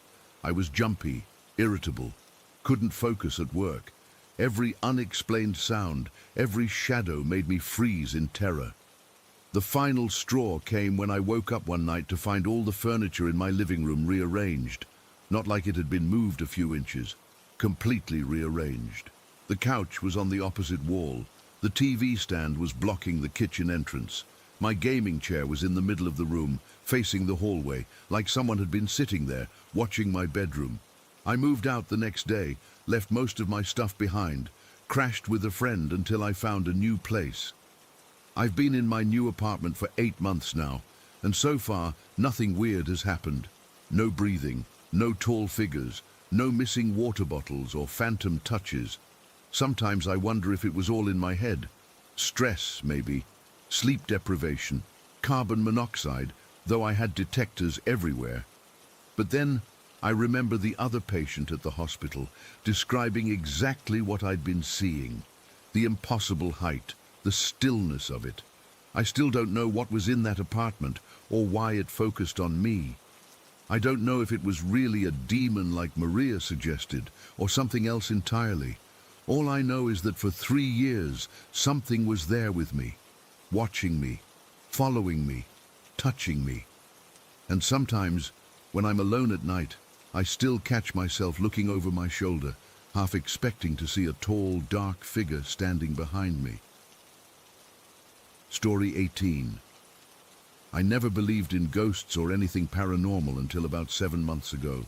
I'm 16, living with my parents and sister in this pretty normal 2-story house in Portland. We've been here since I was 10, and it was always just a regular home. Nothing special, nothing weird. But now, I can't even walk down my own hallway without checking over my shoulder every 2 seconds. It started with such small things that I brushed them off. You know how you put something down and then can't find it later? Or when a door that was closed is suddenly open? That kind of stuff. I'd walk into my bedroom after school and find my closet door open when I specifically remembered closing it. My mum would blame it on drafts in the house, and I believed her because that made sense. But then it got worse, so much worse. About 2 months after the doors started opening, I saw something for the first time. I was heading downstairs to grab a snack around 10 at night. Everyone else was in their rooms, and I was halfway down when I caught movement out of the corner of my eye. When I turned, there was this shadow. Not like a normal shadow cast by a light, but darker, more solid somehow. It was peeking around the corner from our living room into the hallway, like someone was standing there watching me. Just a partial face and shoulder, like someone trying not to be seen. I froze completely. Called out, "Hello?" Thinking maybe it was my dad or something, but no one answered. When I blinked, it was gone. I ran back upstairs without getting any food and tried to convince myself I was seeing things because I was tired. The next morning I didn't mention it to anyone. What was I supposed to say? Hey, I saw a shadow person last night. They'd think I was making it up for attention or something. But then our cat Milo started acting weird too. He's this old tabby, like 13 years old, super lazy and sleeps most of the day. But suddenly, he started staring at empty corners, his ears flicking back and forth like he was listening to something moving. He'd jump up from a dead sleep and stare intensely at the hallway or the stairs. His eyes would follow something I couldn't see, tracking it across the room. That's when I knew I wasn't imagining things. Animals don't make that stuff up. The running on the stairs started about a month later. The first time it happened, I was alone in my room around midnight, playing on my phone with headphones on. I felt the vibration through the floor before I heard anything, like someone was sprinting up the stairs. I yanked my headphones off and listened, expecting to hear one of my parents moving around. But the house was completely silent, and Milo was curled up at the foot of my bed. I texted my sister, who was in the next room. "Did you just hear someone on the stairs?" She replied right away, "No, everyone's asleep. Stop being weird." The next night it happened again, but louder, like heavy footsteps pounding up the stairs so hard the handrail rattled. I actually got up and checked. Everyone was in bed, including Milo. There's no way our ancient cat could have made those sounds anyway. He can barely jump onto the couch anymore, let alone sprint up a flight of stairs. I started sleeping with my light on after that. But the worst night, the one that still makes me feel sick to my stomach when I think about it, was about 3 weeks ago. It was a Friday, and my sister was at a sleepover. My mom had gone to bed early with a migraine, and my dad was working late. I was alone downstairs, making myself a sandwich around 11:30 at night. I was standing at the kitchen counter with my back to the window that faces our backyard. It was completely dark outside, and I remember feeling that weird sensation of being watched. You know that feeling? Like the hairs on your neck stand up? Then I heard it, this slow, deliberate creaking sound from the window behind me, not like the house settling or the wind. This was like someone was putting pressure on the glass, like fingers pressing against it. I didn't want to turn around. Every instinct was screaming at me not to look, but I did. There was a face pressed against the glass, except it wasn't really a face. It was like a head-shaped shadow, but where features should be, there was just nothing. No eyes, no mouth, just darker patches where they should have been. As soon as I saw it, it ducked down out of sight. I screamed for my dad before remembering he wasn't home yet. I called him instead, my hands shaking so bad I could barely unlock my phone. He was only about 5 minutes away and told me to lock myself in the bathroom until he got home. When he arrived, we checked outside together. There were no footprints in the soft dirt beneath the window, no broken branches on the bushes someone would have had to push through to get away quickly. Nothing was disturbed at all, and our backyard has this tall fence with a gate that squeaks so loud you can hear it from anywhere in the house. There's no way someone could have climbed over or opened the gate without making noise. My dad tried to tell me it was probably just my reflection in the dark glass, but I know what I saw, and it wasn't me. After that night, it started showing up more often. I'd see it moving at the end of hallways or standing in doorways, always just out of direct sight. If I turned to look at it straight on, it would disappear. But Milo always reacted. His eyes would follow something I couldn't see anymore, or he'd hiss at empty air. The bathroom downstairs became a hotspot. I'd walk past and see something standing just inside, but when I'd look directly, nothing would be there. Once, I was heading to my room and glanced toward that bathroom, and instead of the full figure, I just saw an arm extending from the doorway. Just an arm, reaching out into the hallway before it quickly pulled back. Milo was in the hallway with me and just stared at the empty doorway, his tail puffed up huge. I started avoiding that bathroom entirely. I'd rather go upstairs or hold it than go in there now. Last week, I was in my closet organizing some clothes when I heard this sound that still freaks me out when I think about it. It was this soft whimpering, like a little girl crying. It only lasted for maybe 3 seconds, but it was so clear.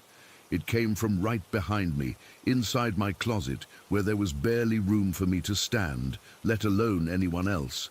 I've tried to recreate the sound with my phone or computer, thinking maybe it was some weird notification or something from another room.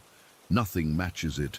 I've started documenting everything on my phone, dates, times, what I see or hear.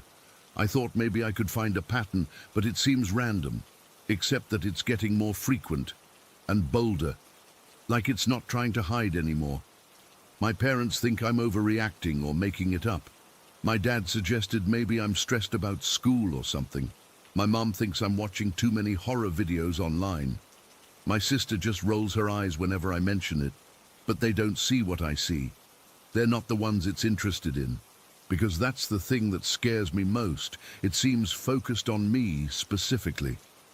I'll be in a room with my whole family, and I'll see it peeking around a doorway, but no one else notices. Milo will be staring at it, fur all puffed up, but my parents don't see anything wrong. Last night was the most recent incident.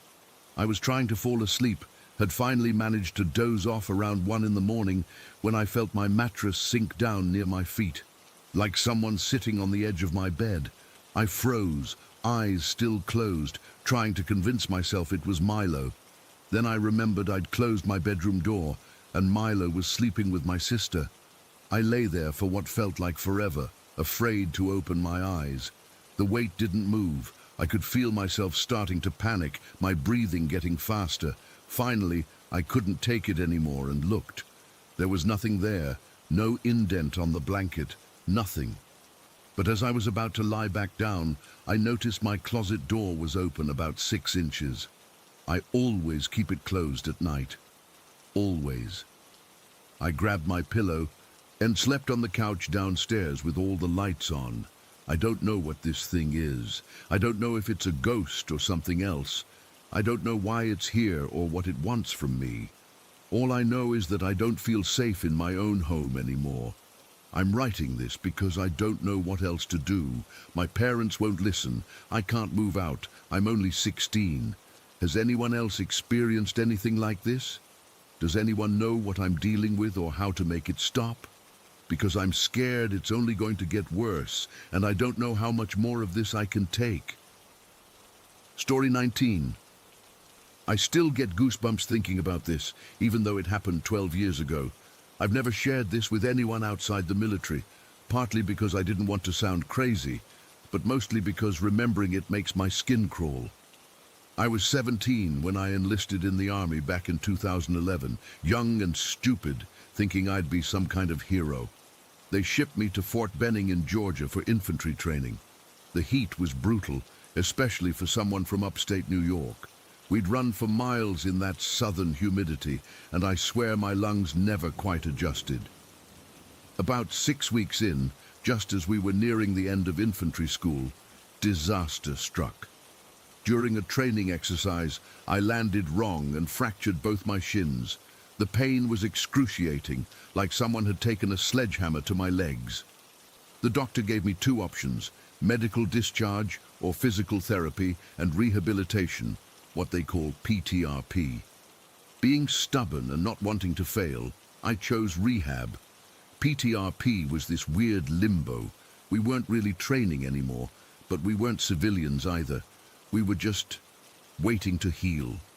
The barracks they put us in were old, probably from the Vietnam era, with rows of bunks and this strange, musty smell that never quite went away. The kind of smell that seeps into your clothes and follows you around. One of the responsibilities we had was fire watch. If you've never been in the military, it's basically a night shift where you guard the barracks. 2 soldiers would patrol for 4 hours, making sure nobody tried to escape, hurt themselves, or do anything stupid. With a bunch of injured, frustrated young guys, there was always that risk. My battle buddy for Firewatch that night was Rodriguez. Cool guy, from somewhere in Texas. We weren't close friends or anything, but we got along well enough to make it through the monotony of guard duty. Our shift started at 2 in the morning. The handover was quick, just a nod from the previous guys who looked exhausted and eager to get back to sleep. Rodriguez took position by the door while I started my patrol of the rows of bunks. Most guys used flashlights during firewatch, but I never did. I didn't want to wake anybody up and deal with their complaints. I figured my eyes would adjust to the darkness eventually, and they always did, until that night. The barracks were laid out in a rectangle, with the entrance at one end and rows of bunks stretching to the far wall. That far corner, man, it always felt off. Other guys had mentioned it too, usually in whispers during mealtimes. "That corner gives me the creeps," they'd say, or "I always feel like someone's watching me from over there." I'd brushed it off as just typical soldier talk, guys trying to spook each other to break the monotony. As I made my way down the central aisle, I noticed something strange about that corner. The darkness there seemed different, thicker somehow. It wasn't just an absence of light. It felt like something with substance, like it was taking up space. I remember stopping about halfway down the aisle, maybe 15 feet from that corner. The barracks were quiet except for the usual sounds of sleeping soldiers, breathing, occasional snoring, someone mumbling in their sleep. But that corner was silent in a way that felt wrong, like sound itself couldn't exist there. I should have turned around. Every instinct in my body was screaming at me to go back to Rodriguez, to get as far away from that corner as possible. But instead, I took another step forward. The dread hit me like a physical wave. It seeped through my skin, cold and invasive, like rain slowly crawling up my pant leg. My heart started hammering so hard I thought it might wake up the sleeping soldiers. My mouth went completely dry. I was certain, absolutely certain, that something was watching me from that darkness, something that didn't belong here, something wrong. Despite the fear, I felt drawn to move closer, like my feet weren't fully under my control anymore. I took another step, then another. The darkness seemed to pulse slightly, as if breathing. The air grew colder with each step. When I was about 8 feet away, I finally managed to break whatever pull was drawing me forward. I stopped, my whole body trembling. Sweat had soaked through my shirt despite the chill. Whatever was in that corner, and I'm still convinced there was something, was aware of me. It wasn't just watching. It was focused on me with a kind of malevolent attention that I could feel pressing against my skin. Slowly, so slowly, I started backing away. I didn't dare turn my back on that corner.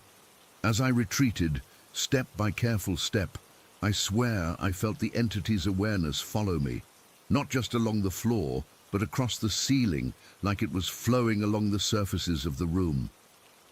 By the time I reached Rodriguez at the door, my shirt was drenched in cold sweat. He took one look at me and whispered, "You okay, man? You look like you've seen a ghost." I couldn't even speak. I just shook my head and leaned against the wall next to him, trying to calm my breathing. The relief of being near another person was overwhelming. Just as I started to feel somewhat safe again, we heard it. A small, soft voice from outside the barracks door. A child's voice. "Daddy?" Rodriguez and I looked at each other in shock. His eyes were wide, confirming he'd heard it too. That single word hung in the air between us. "Did you?" He started to whisper. "Yeah," I nodded, my voice barely audible. "I heard it." We both knew it was impossible. The barracks were in the middle of a training base. There were no families, no children anywhere near our building. The closest civilian housing was miles away. "Daddy, are you there?" The voice came again, small and vulnerable. Despite the wrongness of it all, we felt obligated to check. We were soldiers, after all. What if, somehow, a child had wandered onto the base and was lost? "On 3, Rodriguez whispered, his hand on the door handle. 1, 2, 3. He pulled the door open and we both stepped forward, looking out into the night. There was nothing, just an empty field stretching toward the next building, dimly lit by distant security lights. No child, no person, nothing. We stood there for a moment, confused and uneasy. Then Rodriguez slowly started to close the door. That's when we heard the laughter. It started as a child's giggle, but there was something wrong about it. Something that made my stomach turn. It wasn't innocent anymore. It was mischievous, wicked even. And it wasn't coming from one place. It seemed to surround us, coming from everywhere at once. The laughter grew, echoing around us, filling the doorway and seeping into the barracks. Rodriguez slammed the door shut, but it didn't help. The laughter was inside with us now, swirling around our heads. My entire body went cold, not the normal kind of cold. This was bone deep, like being submerged in ice water. I could see Rodriguez experiencing the same thing. His face had gone pale, and he was shaking. We stood there, backs against the door, frozen in terror. Then, as suddenly as it had started, the laughter stopped. The silence that followed was almost worse, heavy and expectant, like something was waiting for us to move. For the remainder of our shift, we stood by that door, barely breathing, barely moving. We didn't speak, we didn't patrol. We just stood there, shoulder to shoulder, staring out at the rows of bunks, especially at that dark corner that still seemed to pulse with malevolent awareness. When our shift ended at 6, we woke up our replacements mechanically, going through the motions without mentioning anything about what had happened. What could we even say? Hey, watch out for the living darkness in the corner, and don't answer if you hear a child calling for their daddy. They'd think we were insane. As I crawled back into my bunk, I could feel eyes on me from that corner. I pulled my blanket over my head like a child hiding from monsters, knowing how ridiculous it was, but unable to stop myself. I didn't sleep for what remained of the night.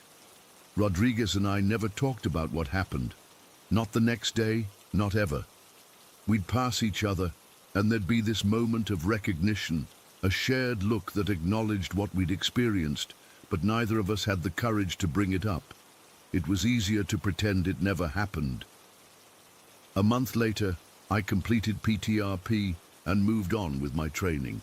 Rodriguez got medically discharged for an unrelated issue. Last I heard, he was back in Texas.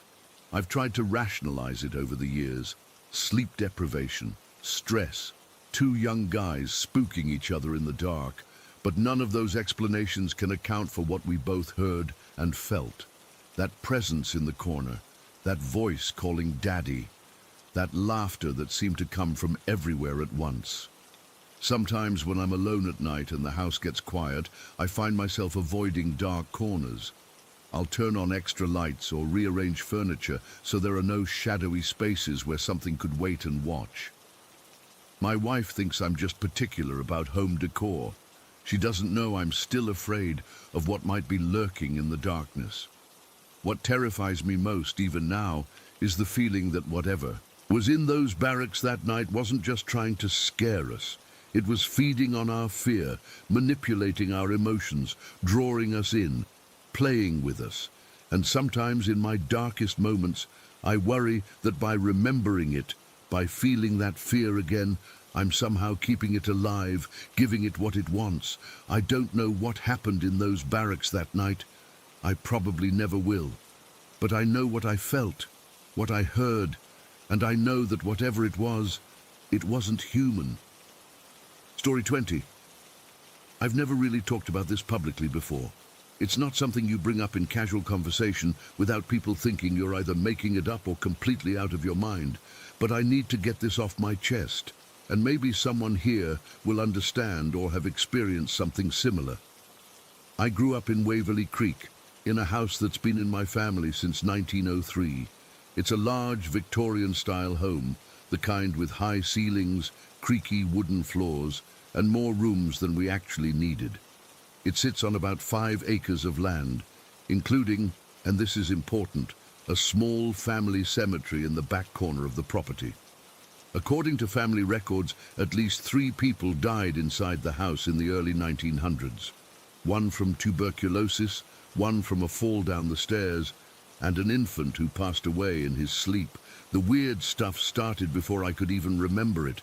My dad told me that when I was a baby, he would put me to sleep in my crib, only to come back later and find me on the floor, crib and all, not tipped over, not broken, just moved.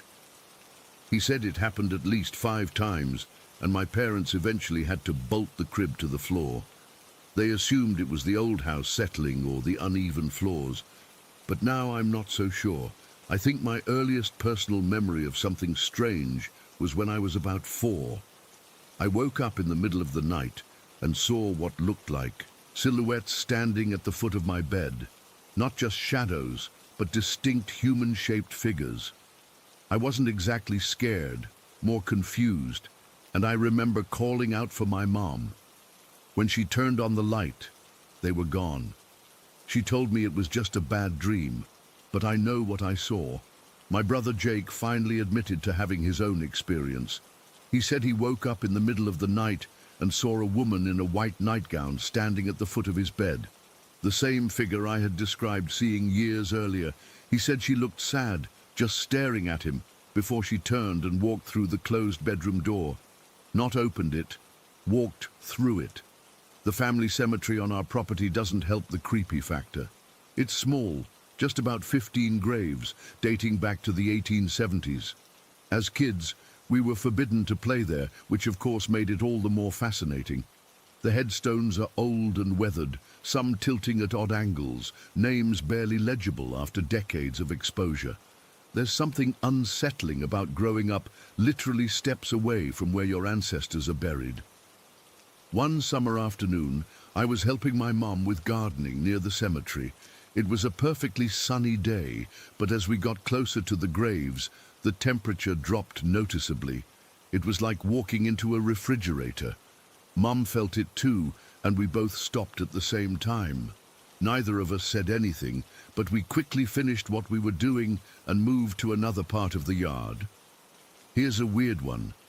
When I was 15, I found an old photograph in the attic that I'd never seen before. It showed a young woman, maybe in her 20s, standing in front of our house. The photo looked like it was from the 1920s or 30s. I brought it downstairs to show my mom, but when I pulled it out of my pocket, it was completely blank, just a white piece of photo paper. I swear on everything I hold dear, there had been an image on it when I found it. The strangest part of all, this is that despite these experiences, I never felt truly threatened. Scared, yes. Confused, absolutely. But there was never a sense of malevolence from these presences. It almost felt like they were just curious, or maybe trying to interact with the living family that now occupied their home, like they were watching over us in their own strange way. My parents still live in that house. I moved out for college 5 years ago and now live in an apartment in the city. Nothing strange has ever happened in my apartment, which further convinces me that what we experienced was tied to that house and the land it sits on. I went home for Thanksgiving last year. The first night, I woke up around 3 in the morning to the sound of someone humming a lullaby outside my bedroom door. Half asleep, I assumed it was my mom checking on one of my nieces who was staying over. I fell back asleep without thinking much of it. The next morning, I mentioned it to my mom, who looked at me strangely and said neither she nor anyone else had been up at that hour, and my niece had slept through the night without a peep. I still don't know what to make of all this. I've researched the history of the house beyond our family records, but there's nothing particularly tragic or unusual. No mass murders or traumatic events that would typically be associated with hauntings in movies. Just a family home where generations have lived, died, and apparently stayed. Sometimes I wonder if I should be more frightened by what I experienced growing up. But honestly, it just feels like a strange extension of our family. Branches that extend beyond life and death. I've come to think of them as curious ancestors, checking in on their descendants, making sure we're okay in their old home. I still can't explain any of it, though. Not logically, not rationally. And that's what keeps me up at night sometimes, even now.